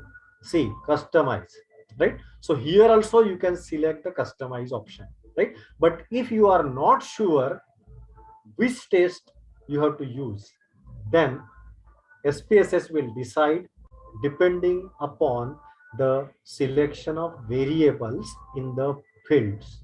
Okay, selection of variables in the field. So again, I repeat, in objectives, I have selected custom analysis.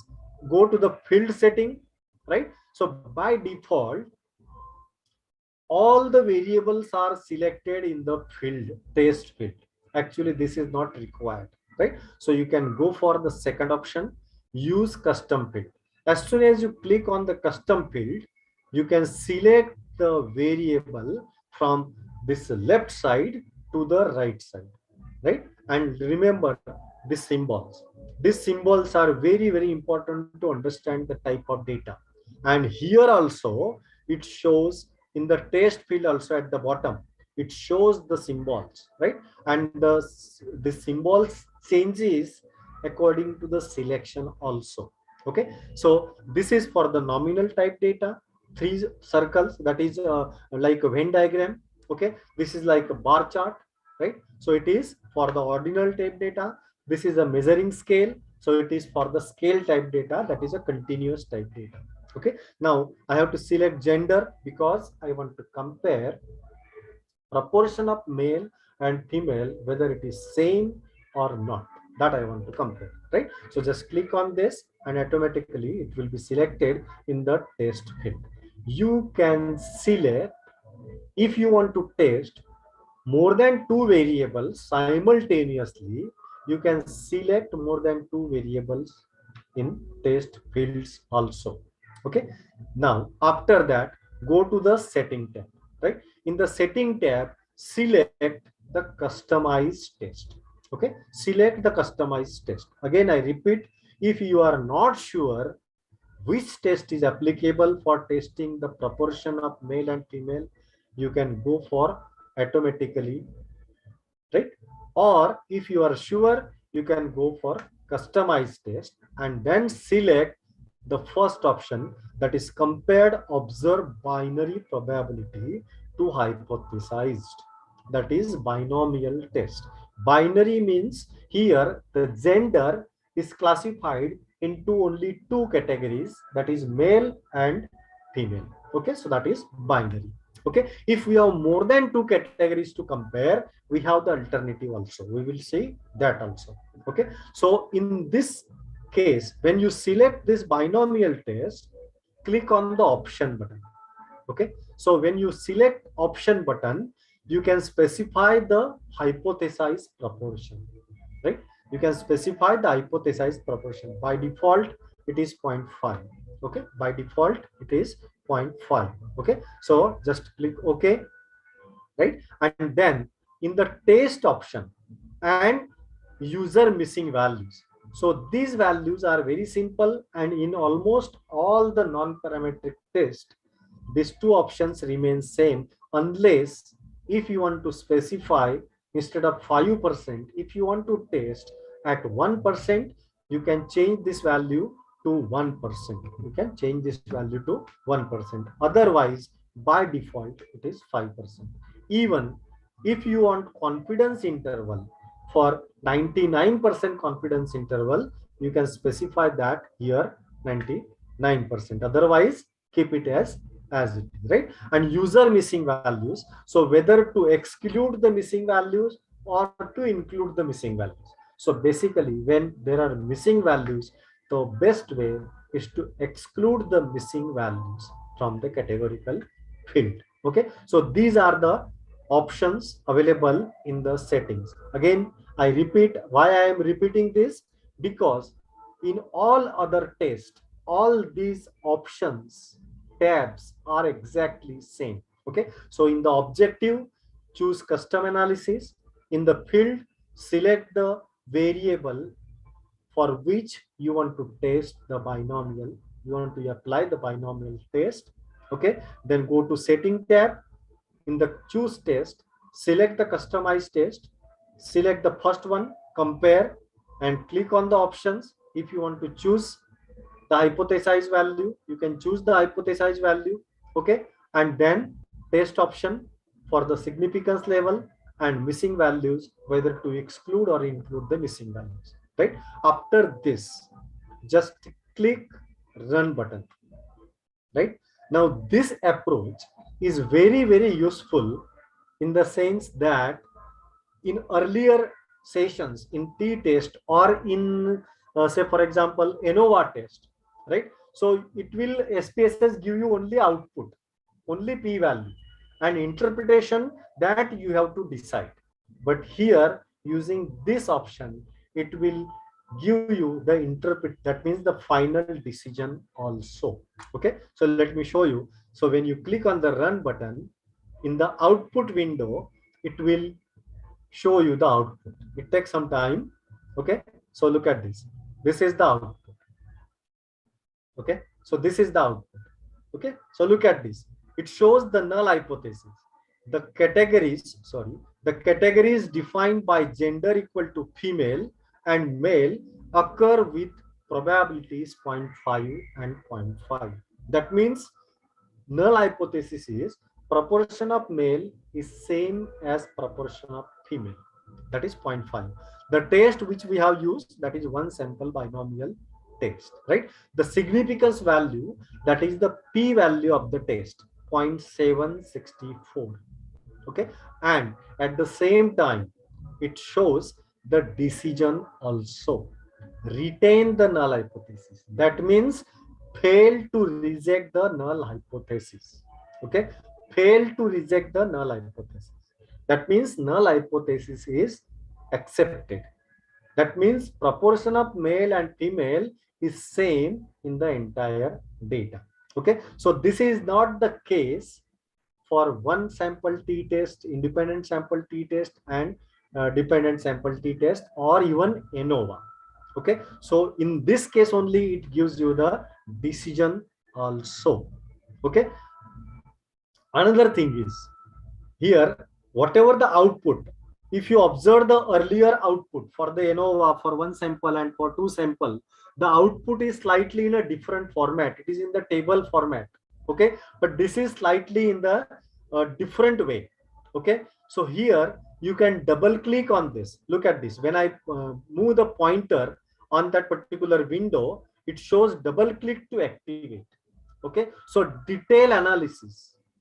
will be obtained by double clicking on this particular window, on this output, hypothesis test summary. So when I double click on that, it will open a new window. Look at this. It will open a new window, and this side shows the same thing, right? And this side, it shows the graph, right? Bar chart, right? So this two colors. This is for the observed data. This is according to the hypothesis. Look at this. When you move the pointer on the blocks, right, rectangles, right? So observed percentage of female, that is 48%, and male is 52%. Okay, so this is observed. This green color is for male, blue color is for female, right? And this is hypothesized. So hypothesize means under the null hypothesis, we assume that the proportion of male and female, they are same, so 50-50%. Okay, so this chart is very useful. At the same time, this summary table, total number of observation, this is the test statistics, value of the test statistics, standard error, this is the standardized value of the test statistics, and this is the p-value, right? 764. This is the p-value. Okay, again, if you close this, you can see the original, right? Again, I repeat, on double clicking on this window, it will open up the new output. Okay, detail output. Okay, so this is all about one sample binomial test for the proportion. Okay, now let me show you the same thing, right? Analyze non-parametric. Now instead of selecting from these three options, I am selecting legacy dialogues. From the legacy dialogues, same thing. Okay, so binomial. Now here again, now it is just like one sample t-test and ANOVA test. The way is exactly same. Okay, so select the gender, paste it here. Here you can specify the proportion, test proportion, that is 5%, sorry, 50-50%. Okay, and this is about the exact test, right? This is about the options, right? If you want a descriptive statistics and quantiles, that is quartiles.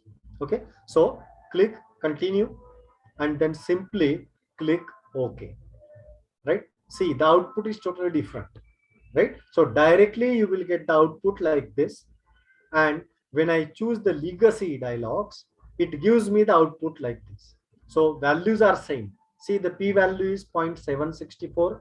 Here also it is 0.764. Okay, so this is group 1 female, male, number of respondent, observed proportion, and test proportion, right? Now since I have selected the descriptive statistics, now why mean is not useful for the categorical data? Look at this. Here the mean shows 0.48. So how can you interpret this, right? So when it is difficult to interpret because we have a categorical data, male and female. So mean, standard deviation, these two values are meaningless for binomial test, right? What is of interest? That is only the proportion, observed proportion, right? So this is of interest. Okay, so this is how we can choose binomial proportion test from one sample as well as from legacy dialog, right?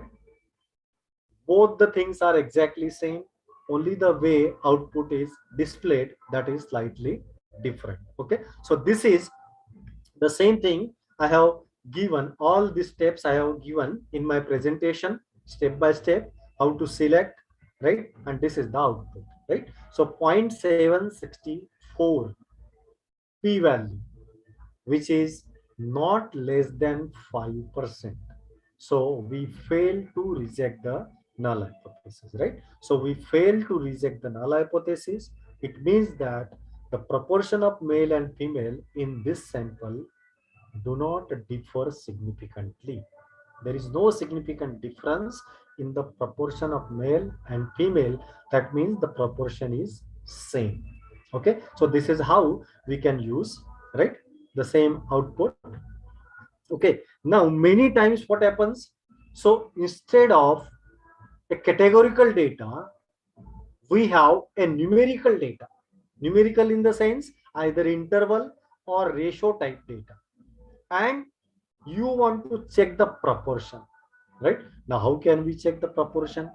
So below the median value and above the median value, the observations are same or not. Number of observations below median and above median, right? So that in that case, we can go for the binomial test for the numerical variable for testing the proportion, right? So this is the research question. I have a blood glucose level variable. One of the variable is blood glucose level, right? And I want to test whether the median blood glucose level of the respondent is 152 or not, right? So in terms of the hypothesis, I can write like this. Now remember one thing, as I told you, in parametric test, basically we use hypothesis about the population mean. Okay, in non-parametric test, instead of population mean, we use population median. Okay, so that is why the notation is same, but I have mentioned here, let mu be the median blood glucose level. It is not the mean, it is the median blood glucose level.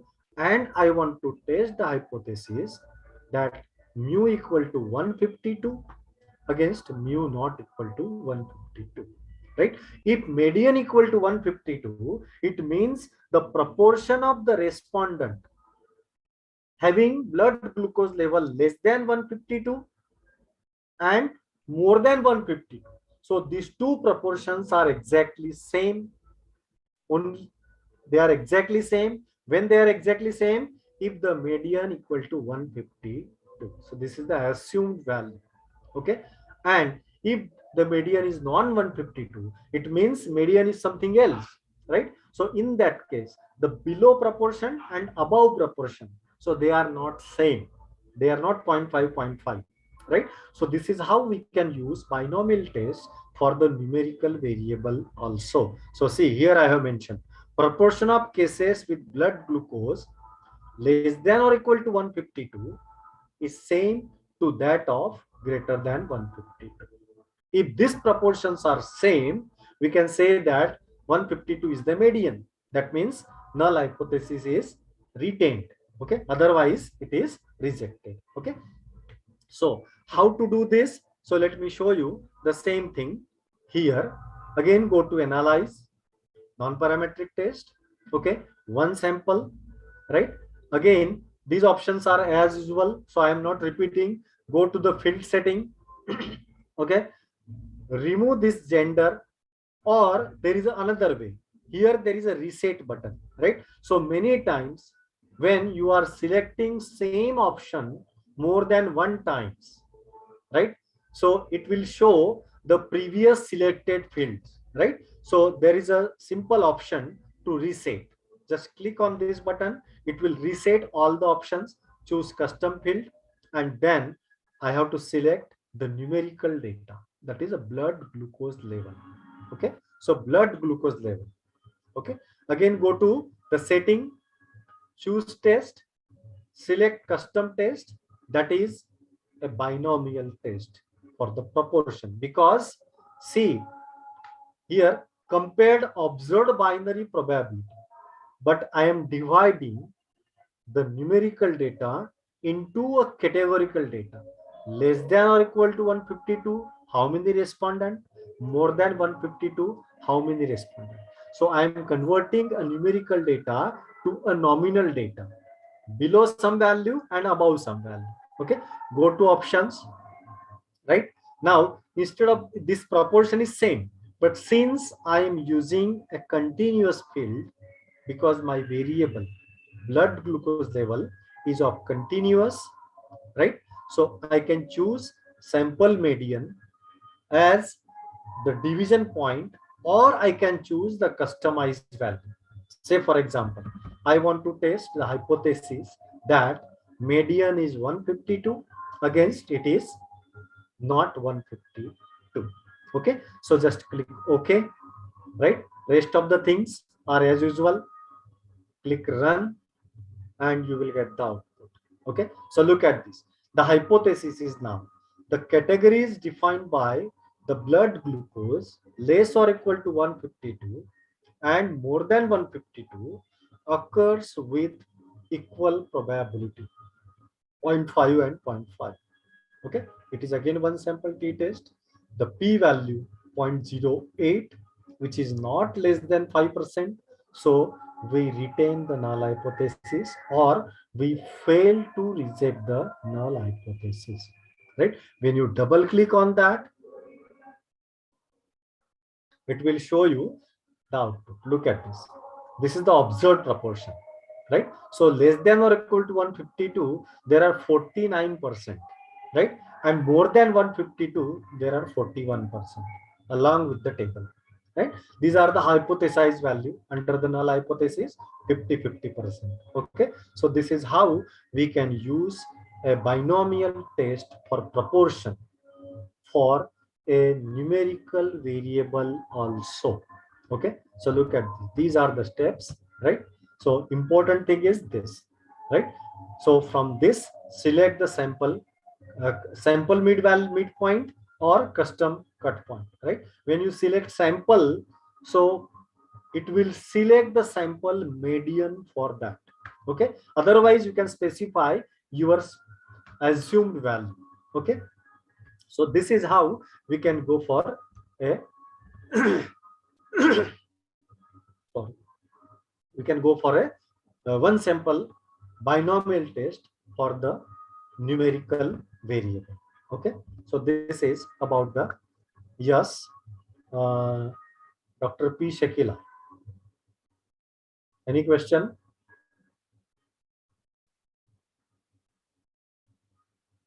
Hello, someone raised the hand. Okay, if you have any question, you can type in the chat box. Otherwise, I will continue. And at the end, we will discuss. Okay, so the next question, next test is chi-square test for more than 2 proportion, right? So we have seen the binomial test for proportion. Binomial, bi means 2, right? So it is used when we have a categorical variable which is categorized into only 2 categories. 2 categories are mutually exclusive, like male, female, yes, no, pass, fail, success, failure, like that. Okay, but when we have to compare more than 2 proportions, right? Suppose I have a nominal data that is classified into more than 2 categories and I want to compare. Say for example, in our heart study data, we have created a body, we have created a new variable that is a body mass index based on weight and height. And based on the body mass index, we have categorized the respondent as per the WHO classification, right? So that is what is the classification? That is overweight, underweight, normal weight, overweight, and obese, right? Now this is my data. So my weight status is having 4 categories, and I want to check whether the proportions are same or not across the levels, right? Actually, it is clear from the data that the proportions are not same. But since I don't have another data, so I am just showing you on the same data. And another thing I want to show you that about same proportions or with some different proportions, more than 2 proportion with different probabilities. So that also we can check in chi-square test. Okay, so here the test question is, the hypothesis is observed proportion of weight status based on the body mass index is same across the different categories. That means there are 4 categories. That means whether the weight status, these categories are having equal proportion, that is 0.25, 0.25, and 0.25 and 0.25, right? All proportions are same. That I want to test. Okay, so this is the observed data, actual data from the data file. Okay, now what is the hypothesis? So distribution of weight status based on BMI is uniform. Now remember, uniform means having equal probabilities for all possible categories, right? So there are 4 categories. So the probability is 1 by 4, 1 by 4, 1 by 4, and 1 by 4 for each level. Okay, so that is why we use the word uniform, right? So equal probabilities against it is not uniformly distributed, right? So this hypothesis I want to test. Okay, how to do this? So again, go to SPSS, right? So analyze non-parametric, right? Now here also we have a one sample, right? Remember, we have a one sample, but not the binomial, right? So again, go to objective custom analysis, right? Now instead of blood glucose, I can choose the weight status. Okay, I can choose the weight status, right? And then now another important thing I want to highlight. Suppose I'm selecting automatically compare. I'm not specifying whether chi-square is useful or binomial is useful. Say SPSS will decide, right? So automatically compare fields, that is weight status I have selected. It is a nominal type data. Okay, it is a nominal type data. Then in the setting field, choose test. I am not choosing any test. Okay, because automatically choose the test based on the type of data. Okay, if you are sure, then you can select custom test and you can select the second option, compare observed probabilities to chi-square hypothesis, that is chi-square test. But suppose I don't want to specify. Let us see what SPSS uses. Okay, and then click just run. Look at this. It shows one sample chi-square test.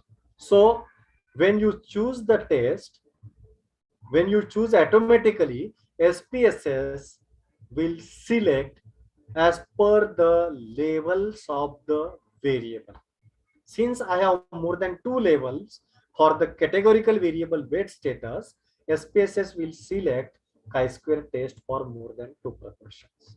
Okay, and since the p-value is 0.000, actually it is not 0, it is very close to 0. There are so many zeros and then some digits are there. Okay, so since the p-value is less than 0.05, the decision is reject the null hypothesis. Look at this. When we retain the hypothesis, it is simply in the same color, right? But when we reject the null hypothesis, the color is yellow color.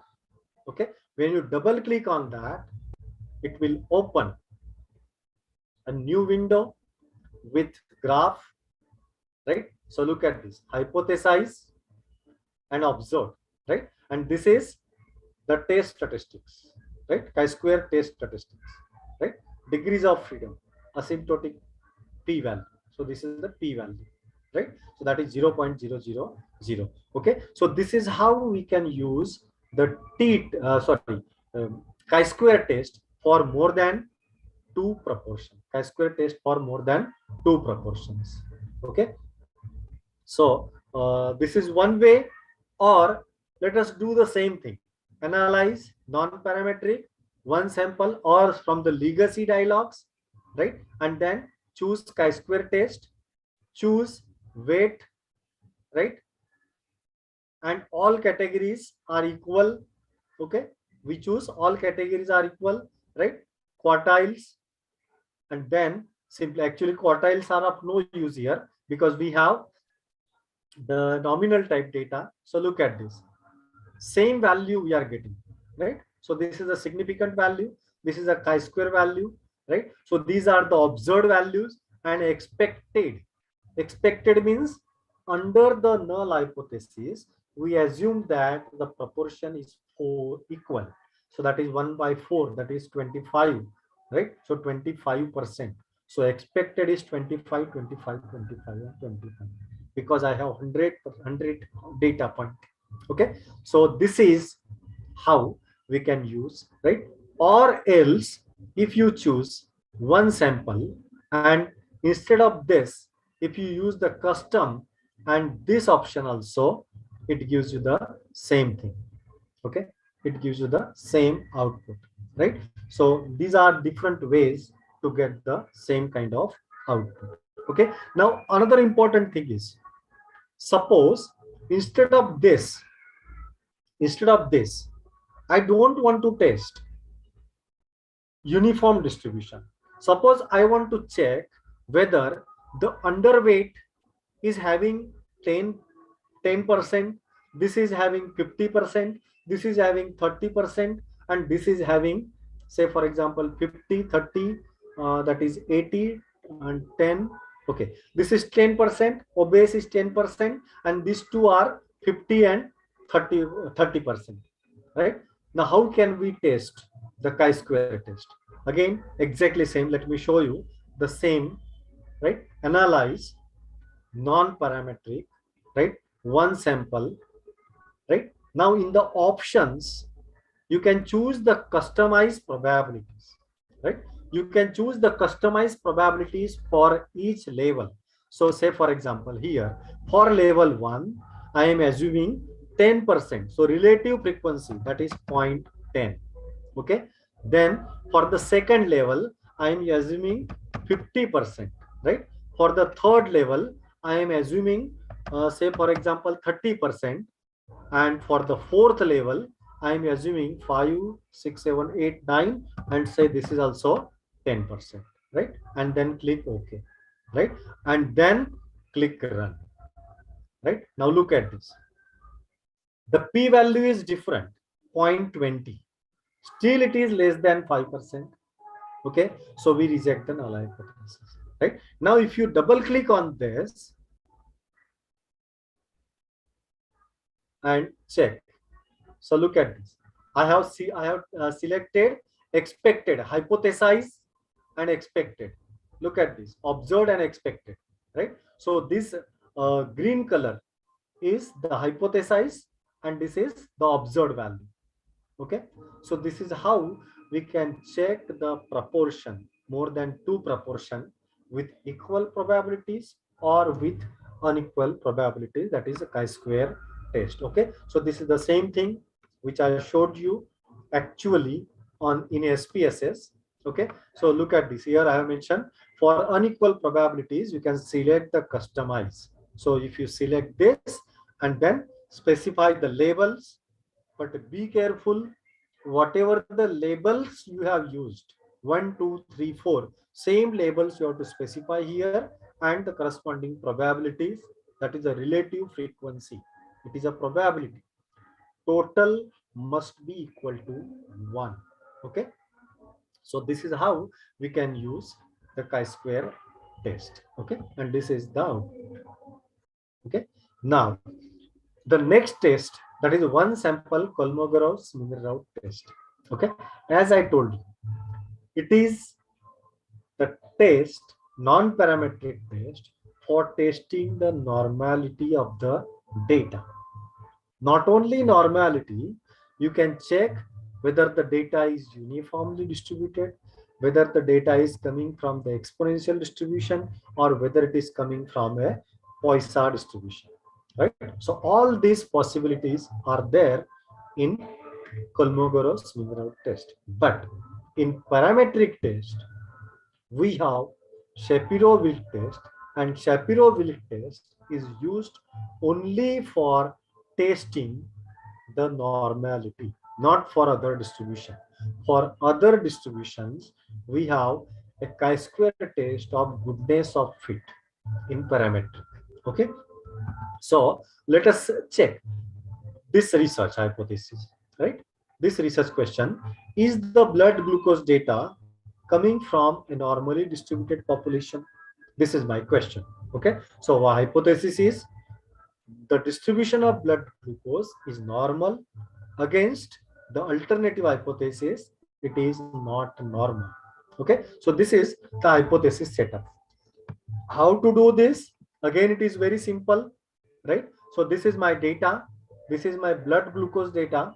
Okay, so where it is, this one, this column is my blood glucose data, right? Go to analyze, right? Non-parametric, right? one sample again, because I have only one variable under study, right? Now, in the objective, you can choose customize. In the field variables, you can choose the blood glucose, which is numeric, right? So remember one thing, normality, exponential distribution and Poisson distributions are used for a scale type data, right? Uniform distribution, that is used for scale type data as well as for the nominal type data also. Okay, then go to the settings, right? Now instead of chi-square test, you select here test observed distribution against hypothesized, that is Kolmogorov's mineral test. The another interesting thing is see, all these four options are there, five options are there, right? For all the five options, here there are certain symbols. Look at this. For example, Kolmogorov's mineral test is used for ordinal type data and scale type data. This chi-square test is for ordinal and nominal type data. This binomial test, it is used for ordinal, nominal or scale type data also. Okay. Now go to the options. Now here look at this. It shows different options. Hypothesized distribution, right? Like in our case, we have assumed that under the null hypothesis, we assume that the data is coming from the normal population. So hypothesized distribution is a normal distribution. Okay, so this is the normal distribution. Okay, then you can select uniform if you want to test uniform. You can select exponential, you can select Poisson. Okay, there are two options. Use the sample data for the calculation of the parameters, or you can specify your own values. Say for example, I want to test whether the distribution of blood glucose is normal with some mean of, say for example, 152 and the standard deviation of, say for example, 12. So that I can also check. Okay, but the best way is use a sample data. Okay, the best way is use a sample data. Okay, so just select a normal distribution, use sample data, click OK. All other options are same. You can specify the level of significance, right? So these options are exactly same. Click on the run button. Okay, so it will give you the output. Okay, so the distribution of blood glucose is normal with mean 152.140, right? So look at this. From where we get this output? From where we get this mean? It is from the sample data, right? So average blood glucose level is 152.140. Okay, and the standard deviation in the blood glucose level is 54.76. This is sample data. Okay, the test is one sample Kolmogorov test. Significance value, that is a p value 0.008, which is less than 5%. So we reject the null hypothesis, right? So reject the null hypothesis means the data is not coming from a normal population. Okay, so these are the steps. So I am skipping this. It is exactly the same which I showed you. Okay, so reject the null hypothesis, right? So what is the conclusion?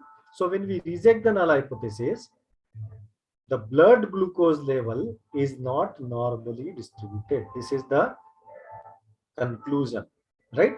That means if you want to test some hypothesis about blood glucose level, mean blood glucose level, so you cannot use one sample t-test because the data is not normally distributed, right? So that is why normality is very important, right? But still, suppose you want to test whether the blood glucose level is this much or not, right? So we have to go for a non-parametric test, right? So this is one thing. Now if you double click on this particular output, it shows like this. Let me show you in SPSS. Okay, so when I double click on this, so look at this. This part is as it is. Okay, and here it shows 1 minute. Look at this. Here it shows the normal curve superimposed on the actual histogram. This is the actual data. This bar shows the actual data. Look at this. Some of the observations are having very high blood glucose level, and because of that, it is deviating from the normal distribution. Okay, so if you draw a freehand curve from this histogram, okay, so let me show you in this, right? Suppose I am drawing a freehand curve, so it looks like this. Okay, it has a longer tail toward the right hand side, so the data is positively skewed. Okay, data is positively skewed, right? So that is why it is not normally distributed. Okay, and along with that, it shows the mean, standard deviation, and these are the extreme values, absolute values, positive, negative differences, test statistics, and this is the p-value. Okay, so this is very important test to check the normality, right? It is to check the normality. Okay, so this is about Kolmogorov Smirnov test for testing the normality of the data. Okay, now let us move to one sample Wilcoxon sign rank test. Let us take the same example, right? Say for example, I want to test whether the blood glucose level for the population is 142 or not. Okay, so 142 is the median value, right? Now since, or mean value, say for example mean value.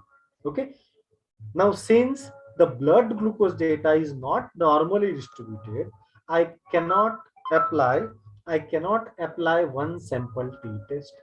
Okay, I cannot apply one sample t-test because data is not normal, so I have to select appropriate non-parametric test. Okay, so this is that. Okay, so Wilcoxon sign rank test to test whether sample median differs significantly from the hypothesized median. Remember, in parametric test, always we test mean, okay, or difference of mean. In parametric test, instead of mean as a location, we can use median as a measure of location, right? Median as a measure of center.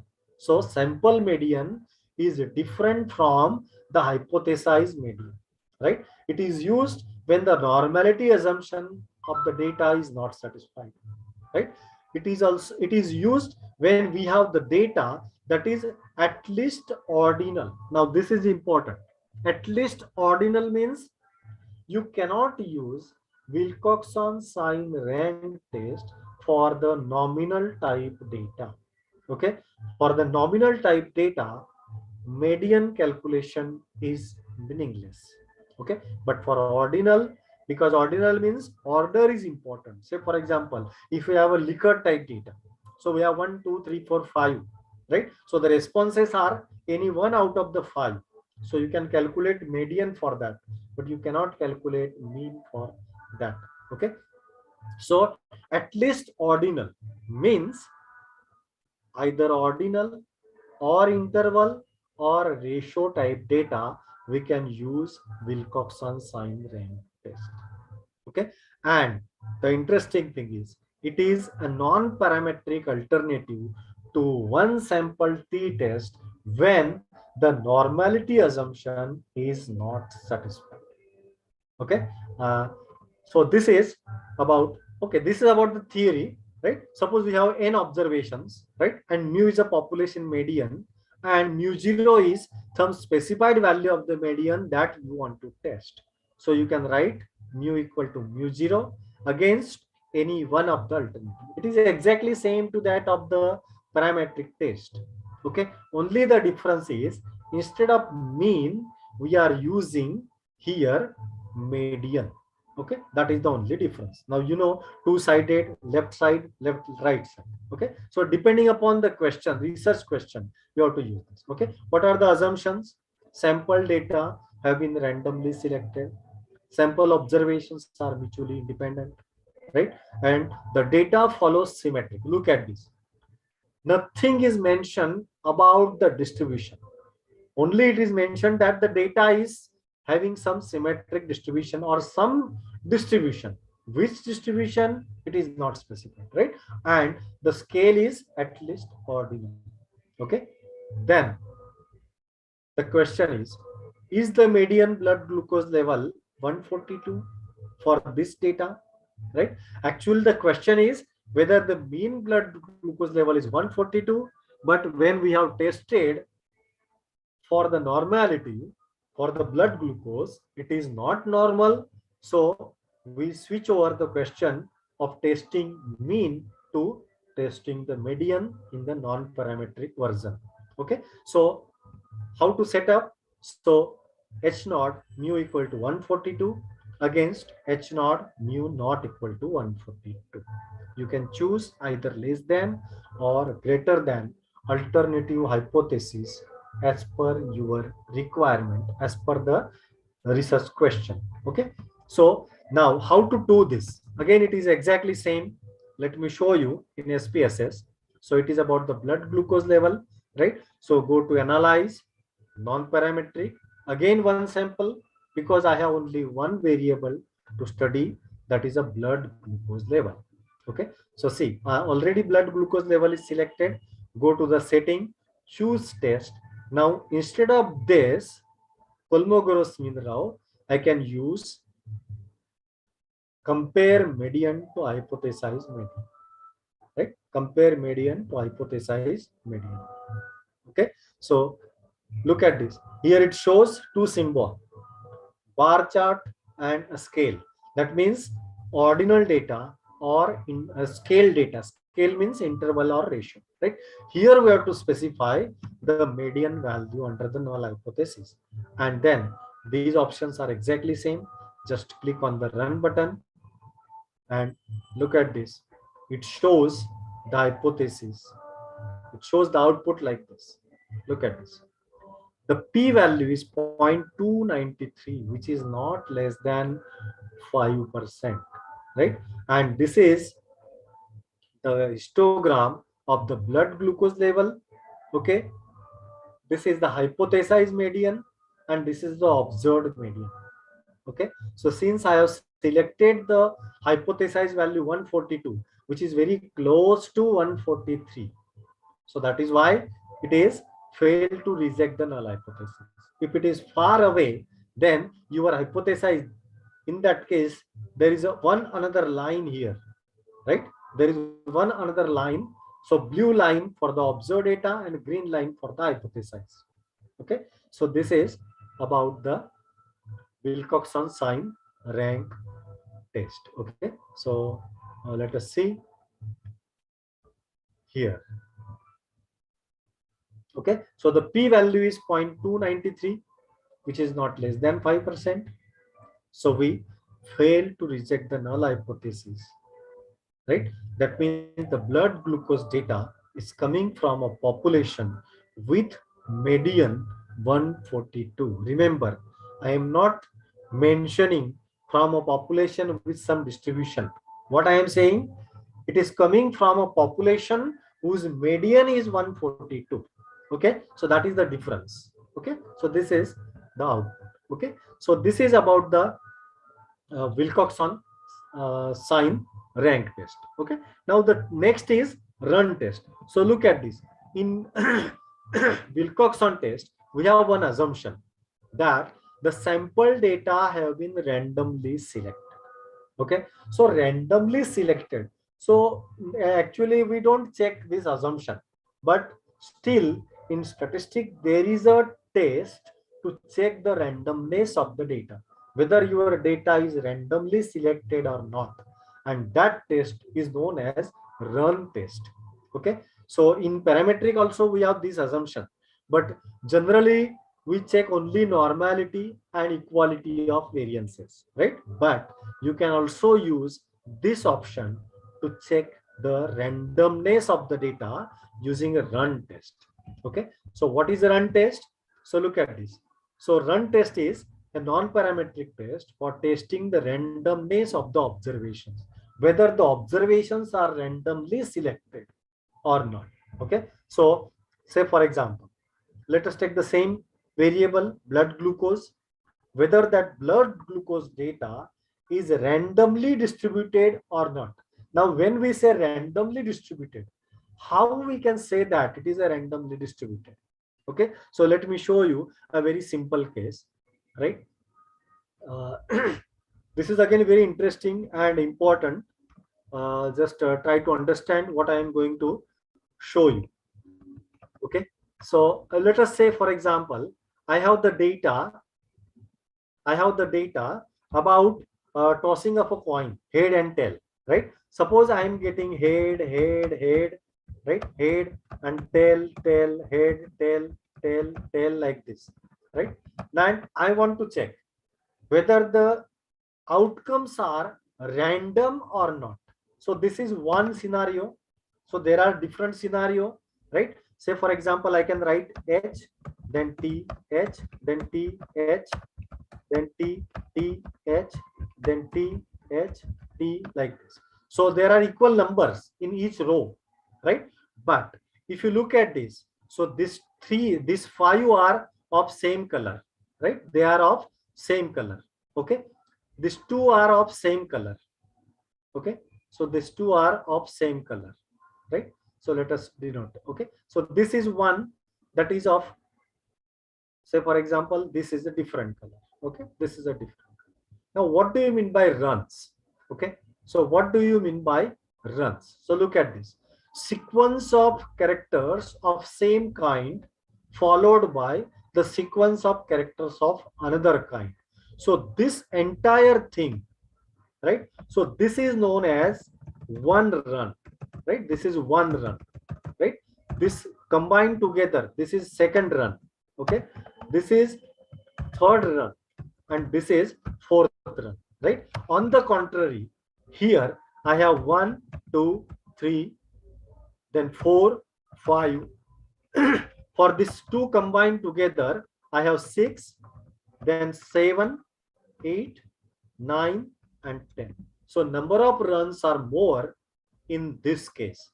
So we can say that this sequence is randomly occurring, but this sequence is not randomly occurring because initially 5 times you get heads and then some tails and then again head and then some tails. So this sequence, the first sequence is not random, but this sequence is random, right? Now in case of a numerical data, what SPSS will do? SPSS will calculate the median and then find out the observations below median and above median and then compute the runs. Okay, so I'm not going into the detail, but just to show you how it is important to check the randomness of the data.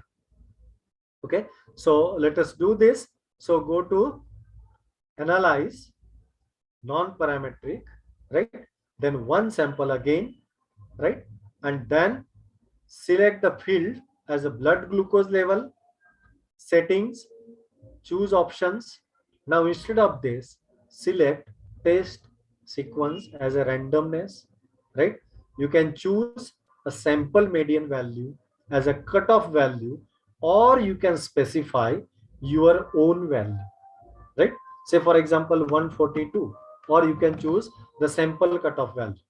Okay, and then click OK. If you have a categorical data, say for example gender, so whether the gender data is randomly distributed, collected, okay, so in that case you can choose for only 2 categories, this option. For more than 2 categories, recode data for 2 categories, so you can recode here, right? That is for nominal and ordinal, and this option is for continuous data.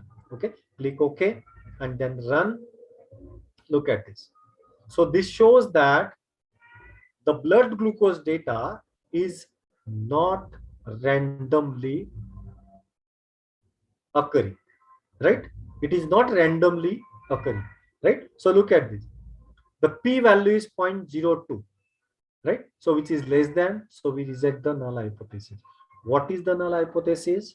The null hypothesis is the blood glucose data is random against the data is not random. Okay, so this is how we can use for the numerical data. Same way you can use for the categorical data also. If you want to specify custom value, you can specify the custom value here also. Okay, and the graph shows, this is the graph of the data, blood glucose data, right? And here very few runs are along the lower side and very few runs along the upper side. Okay, and the observed number of runs, that is equal to 40, right? That means when you divide the data, whether observation is below median or we have below above like sequence. So if the number of runs are more, then we reject the null hypothesis, right? We reject the null hypothesis. So this is about the run test. Okay, so the next is about, so this is the output. Okay, now let us move to the two independent sample test. Okay, so that is two independent sample test, right? Again, it is exactly same to that of independent sample t test. Only the difference is when the normality assumption is not satisfied, we have to go for non-parametric, and that non-parametric test is Mann-Whitney test. Okay, it is used to test whether the median of two independent groups differ significantly when the normality assumption is not satisfied and the data is at least ordinal. That means you can go for ordinal, interval, and ratio. And the most important, it is a non-parametric alternative to independent sample t test when the normality is not satisfied. Okay, so here since we have two groups, right? Say for example, I want to compare blood as systolic BP for the smoker and non-smoker. So I have two groups, two variables. One is a systolic blood pressure, another is a smoking status, right? So I have two groups, right? So you can use mu1 for the smoker and mu2 for the non-smoker median value, and then you can choose appropriate alternative hypothesis, two-tailed, left-tailed, or right-tailed. Okay, assumptions. Hello, Ramesh, Dr. Ramesh. What is your question? You can type the question or you can ask. Hello. Yes, sir, he can ask or he can type. Okay, because he raised Both the hand. options are available Yeah, now. Dr. Ramesh raised the hand. So if you have any question, you can ask me.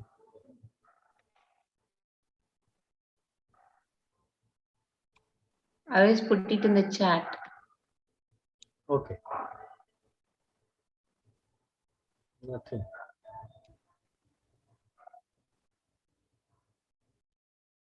Okay, so let us continue. If you have any question, you can type in the chat box or you can ask me directly. Okay, so let us continue because I have to finish two more tests. Okay. Because the time is running and it is to the end of the session, so I think participants are eager to get the feedback link. Okay, so let us finish it. Madam, can I take 5 minutes more? Yes, sir. Yes, sir. Okay, so for Mann-Whitney test, the assumptions are same to that of the earlier, right? So the sample is a random sample, the data is independently selected, right? The two distributions are identical and the measurement is at least ordinal. Okay, so these assumptions are as it is same, only the question. Okay, so here what we have, we have a systolic blood pressure, okay, and smoker and non-smoker. So I want to compare SBP for smoker and non-smoker. So is there any significant difference between the systolic blood pressure? But since I have to use a non-parametric test, so you can set up the hypothesis like this. It may be in terms of the median, mu1 equal to mu2 against mu1 not equal to mu2. Okay, this is the hypothesis. Okay, so let me show you how to perform this. So analyze non-parametric Now, since it is independent sample, you can go for independent sample because I have two variables, right? So again, you can choose custom field, select SBP in the test field, select gender in the group. Okay, select gender in the group. I will show you both the options because in earlier option there is a sim difference. Okay, then go to the settings, then choose the test. Now here custom test and select Man-Whitney test. Okay, then these options are as usual. Okay, so just run and you will see the output. So independent sample Man-Whitney test, p-value 0.349, which is not less than 5%. So retain the null hypothesis. If you double click, it shows the graph like this. Look at this, very beautiful graph, right? So for female and for male, right? So along this side, this type of graph is also known as a pyramid graph. Okay, so it is a pyramid graph, right? So when you want to compare one numerical variable with respect to a binary categorical variable, you can use this type of graph. Okay, so this is for female, this is for male. Their mean ranks are given, right? So this is a Man-Whitney test statistics, standard error, and the standardized value and the p-value. So p-value is 349. Okay, so here we say that we fail to reject the null hypothesis. Okay, so let me show you another option. So analyze non-parametric, right, legacy and independent sample. So in this case, you can choose Man-Whitney test. Hello. Okay, you can choose Man-Whitney test and the systolic blood pressure variable here. When you use legacy option, right? So in that case, you have this option, right? In that case, you have this option. So when you select here, you have to define the labels, right? 0 for male, 1 for female, and then continue. And then click OK. So it will give you same kind of options, but slightly different. Okay. So this is the output using legacy, right? Legacy options. Okay. So this is about the Man-Whitney test. Okay. So there is no significant difference between the median systolic blood pressure for the smoker, non-smoker, or gender, male and female, that you can choose. Now dependent sample test, right? So it is exactly same to that of paired t-test. Only the difference is when the normality assumption for the difference is not satisfied, we can go for paired sign test, right? Now for this, I have to choose some another data. So let me show you that problem, right? So look at this. This is my data, right? Now, a chemotherapy treatment is proposed for the patients with breast cancer, right? So investigators are concerned with patients' ability to tolerate the treatment and assess their quality of life before and after treatment. So whenever we have this type of scenario, that is before and after, okay, whenever we have this type of scenario, always we go for a dependent sample test, right? Because the respondents are same, and for the same respondents, we have two readings. One is before treatment, another is after treatment. Okay, so these are the 5-point scale. Okay, quality of life are measured on the ordinal scale, 1 for poor, 2 for fair, and so on, right? So you can use for the Likert scale, you can use this test, dependent sample t-test. Even Man-Whitney test you can use for the Likert scale also. Okay, so this is my data for 12 patients, their quality of life before the chemotherapy treatment and after the chemotherapy treatment. The question is whether there is a difference in quality of life before and after the treatment. Okay, so let me show you that data, that is chemotherapy. Okay, so this is my data. Okay, so you can see the labels. Okay, so these are the value labels. Okay, these are the value labels, and since we have the agreement scale, that is order is important here, so ordinal type data we have. Okay, go to analyze, right? Non-parametric and now related sample. Okay, in the related sample, you can choose the variables quality of life before, quality of life after, here, and then setting, custom, and then you can choose the sign test. There is another way also, Wilcoxon match sign test. Okay, so let us see the output of this. Okay, so this is the output, right? So retain the hypothesis because the significance value is not less than 5%. Same way, you can use analyze, non-parametric, and legacy, and two related samples. Okay, so in that case, you can choose Wilcoxon, but here slightly different selection is there. You can choose this way also. Okay, and descriptive statistics. Okay, and this is the output. It gives you exactly same output. Okay, so in this case, I am getting this results.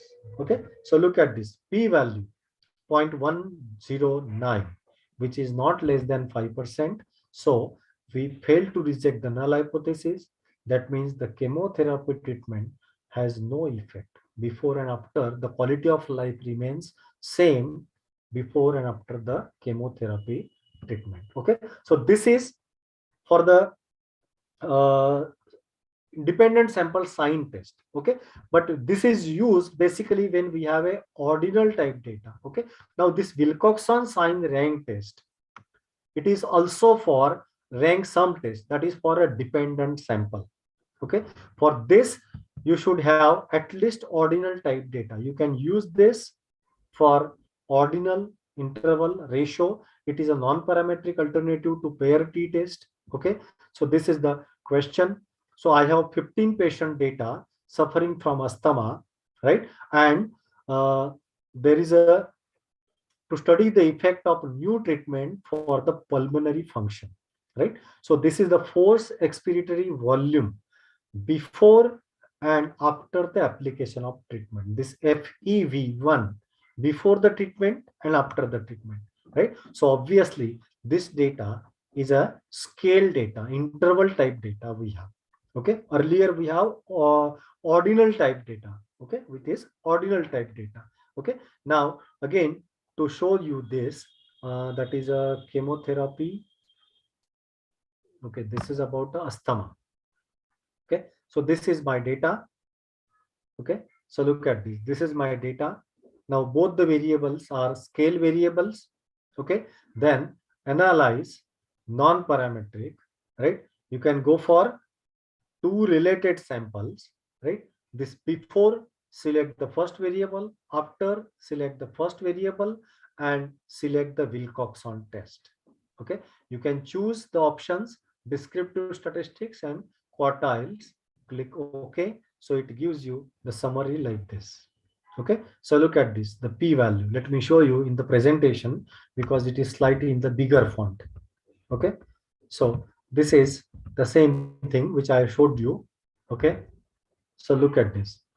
Here, if you observe the p-value, okay, the p-value is 0.004, which is less than 5%, right? But since my hypothesis is not a two-tailed hypothesis, it is a left-tailed hypothesis. Mu b less than, because the question is the treatment effective in increasing FEV1, force expiratory volume? Whether the treatment is effective. If the treatment is effective, the expiratory volume after the treatment is more as compared to before the treatment. So that is median before the treatment and median after the treatment. So it must satisfy this condition. Okay, so this is how we can set up the null hypothesis. But the question is, SPSS always gives you the p-value by default for the two-tailed test. Okay, that is 0.004. This is for two-tailed, but my hypothesis is one-sided, less than. Okay, so the p-value is divided into two parts, right? Divided by 2. So actual p-value for the left-tailed test is 0.002, and which is less than 5%. So we reject we conclude that the treatment is effective in FEV level, increasing the FEV level. Okay, so this is how we can use Wilcoxon sign test. Okay, same way, if we have to compare more than 2 factors at a time, so instead of one-way ANOVA, we can go for a Kruskal-Wallis test. Okay, we can go for a Kruskal-Wallis test, right? So it is the extension of Mann-Whitney test, right? It is a non-parametric alternative to ANOVA, right? And when the assumptions of ANOVAs are not satisfied, then we can go for a Kruskal-Wallis test. The assumptions are exactly same as earlier. Okay, so let us see. Now look at this. This is the hypothesis, right? Since I have more than 2 groups, so there are k groups. So I want to compare medians of k groups, whether they are same against at least one pair differs significantly, right? So for this, I have taken another data, that is orange juice brand. There are 4 brands of orange juice, right? And by 10 judges, the brands, the sensory quality is judged on 5-point scale, right? So 1, 2, 3, 4, 5, bad, poor, average, good, excellent, right? Now the question is, there are differences in the sensory quality between the 4 brands of orange juice. Okay, so let me show you in a short time because the time is running. Okay, so look at this. This is my data. Okay, so these are the ordinal type data. Okay, so this is ordinal and brand is the nominal type data. These are the value labels: bad, poor, average, good, excellent. These are the brand names: orange juice 1, 2, 3, 4, right? Go to analyze. It is exactly same. Okay, so just only go to the related sample, sorry, independent sample. Go to the independent sample and custom, but before that we have to select the variable, right? So that is orange, the quality ratings is a test variable and brand as a grouping variable. Okay, quality rating is a test variable. You can choose either ordinal or scale here, but for the grouping you choose the nominal data. Okay, then go for the customized test. Here is a Kruskal-Wallis. You can select the pairwise comparison also. If the hypothesis is rejected about equality of medians, we need pairwise comparison. Click run, right? So this is the output. So it shows that the p-value is 0.008, which is less than 5%. So reject the null hypothesis. Reject the null hypothesis means this hypothesis is rejected. Okay, there is no difference in sensory quality. This is rejected. That means H1 is accepted. It means that at least one pair of orange juice differs significantly with respect to the sensory quality. Okay, now how to get this? So look at this. When you double click on this, it gives you the pairwise comparison. Okay, so look at this. It gives you the pairwise comparison. Okay, so see, first of all, let us see this. Okay, so this is a box plot for all the 4 brands. This is the test statistics. Okay, and another thing, let me, okay, look at this. Here it shows the options view, right? At the bottom, at the right bottom, look at this. It shows the pairwise comparison. Okay, so by default it is independent sample and this is the pairwise comparison. When you select the pairwise comparison, it shows the graph like this. Okay, and the pairwise comparison. So look at this. Orange juice 1 with 4, 1 with 2, 1 with 3, and so on, right? And the significant value, the p-value, which is less than 5%, is highlighted in yellow background, right? That means orange juice 1 and 3 are significantly different with respect to the sensory quality, and that can be observed from this chart also. Okay, so this is all about non-parametric test. I hope it is quite quickly I finished, because I don't want to skip any of the test. That is why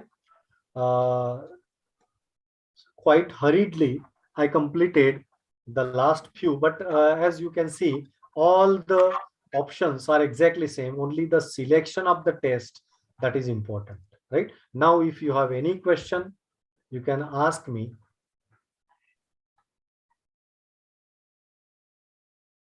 Okay, Subhashini Ram. Yes, sir. Good evening, sir. Yes, madam. Good evening. So we have to do test of normality and run test for randomness before doing t-test? Yeah, actually before doing t-test, we have to check the normality first, right? That is one assumption. And the sample is a random sample, so randomness is also required.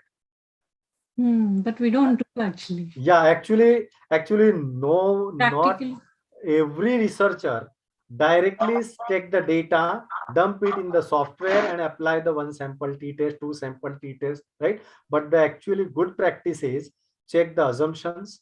If normality is satisfied, randomness is satisfied, then we go for the non-parametric test. If normality is not satisfied, we go for a non-parametric test.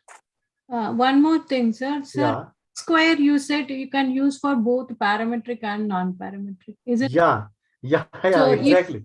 If it is used for parametric, we have to go through the run test of randomness and test of normality. No. So actually chi-square not for every parametric test, right? But for t-test, one sample, two sample, independent sample t-test, dependent sample t-test, variance test, and equality of variance test, we have to check the normality. Okay, but for the goodness of fit test, actually goodness of fit test is nothing but testing whether the data is coming from some distribution, right? So if you are testing whether the data is coming from some distribution, so no need to check the normality. If you are checking uniformly distributed, so obviously there is no use of normality. So for chi-square test of goodness of fit, okay, so no need to check the normality assumption. Okay, and in the window which popped up, there is some exclude and include missing values. Yeah, so okay, so suppose your data contains the missing values. Okay, like missing means some cells are blank. Okay, some cells are blank. Or sometimes what happens, because of data entry error, suppose you are entering the age of the respondent. Okay, and in age of the respondent, the data entry operator entered somewhere 120 or 130, right? So actually that is not possible. No? Okay, so in that case, you can, before applying any analysis, you can check the data, and such a values are considered as a missing values. Okay, won't it be an outlier? Actually it is outlier, but with respect to the age, can you imagine that there is a person having age 120? You can't say no. You can't say no. But as we know that the average age, or even we know that highest, I think 104 or 108, someone is at this age currently living, right? So this is one example I am giving you. So many times because of data entry error, some higher values are entered or some negative values are entered. So these values are taken as missing values, and you have to declare them as a missing values. Sometimes in your questions, in your survey, in your questionnaire, no responses are given. So in that case, what you are doing, you are keeping that field blank. Okay, so when it is blank, it means missing values. So whether that missing data you want to exclude or you want to include in the analysis, so that option is there. Okay, so we are yet to see two-way and Friedman. Yeah, it is exactly same. Same as one-way Kruskal. It is exactly same as Kruskal-Wallis. Only the thing is, instead of one variable, categorical variable, you have to select two categorical variable. That's it. because of time limitation, I have prepared even this. You can see my number of slides. 149 slides are there. Yes. Will you And be hello. Will you be sharing this? Yeah, I will share my both the presentation, all the presentation, because from this you get idea about the steps and all these things. Everything is fine unless we possess SPSS on our own. We can't try out all this. Yeah, exactly. But madam, you can do one thing. You from the IBM SPSS website, you can download the trial version for 30 days. Yes, sir. We did that. Okay.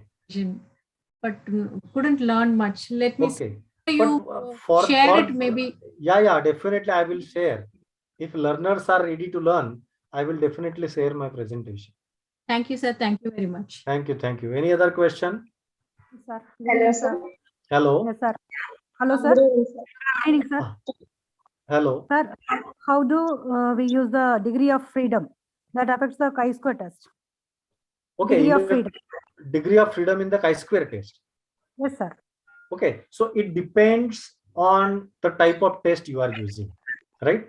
Say, for example, chi-square test. Hello. So chi-square test, there are different chi-square tests, right? One chi-square test is for testing the single variance, whether the variance is this much or not. So in that case, the degrees of freedom is n minus 1. Okay, because number of observation minus 1. So that is the degrees of freedom. Many times we have two-way categorical table, right? Two-way data, right? And it is a two-way cross tabulation. Okay, so in that case, if you have R rows, and C columns, then the degrees of freedom is R minus 1 into C minus 1. So depending upon the problem, your degrees of freedom varies. Okay, so even in chi-square test for the proportions, we have 4 minus 1. So say, for example, in earlier case, we have used 4 proportions, right? So 4 minus 1, that is 3 degrees of freedom. Okay, so depending upon the type of chi-square test you are using, your degrees of freedom formula changes. Is it clear? Is it clear? Hello. I have muted them, sir. So okay. Okay. They can put in the chat box otherwise. Okay. So I hope you enjoyed this session, and I tried my best to cover most of the test, non-parametric test. So if you have any more question, you can ask me. Otherwise, okay. Clear PPT, kindly share it. Okay. Thank you, Deepa madam. And thank you for your feedback. Okay. Yes. On 31st, we have parametric test for ordinal chi-square. Okay. On 31st, we have logistic regression. And logistic regression is basically different from regression in some aspect. We will discuss that in that session. Thank you very much, madam. Thank you, sir. Thank you, sir. Today we learned about introduction to parametric tests. One sample non-parametric test, one sample binomial test for proportion, one sample binomial test for numerical variable, chi-square test for more than 2 proportions, one sample Kolmogorov test, one sample Wilcoxon signed rank test, runs test for randomness, Whitney Wilcoxon test, dependent sample sign test, sign test for paired sample, and finally we saw Kruskal-Wallis test. So lot of information and lot of topics we have learned today, sir. I think participants will be enjoyed this session. Thank you so much, sir, for your Thank you very much. teaching. Thank you. Actually, I am very much happy that large number of participants are getting idea about all these tests. Thank you very much. Actually, they are watching in YouTube also, sir. Okay. Okay, sir. Thank you so much, sir. We will meet on. Thank you, Deepa madam. Thank you, madam. Sailila madam. Thank you. Thank you.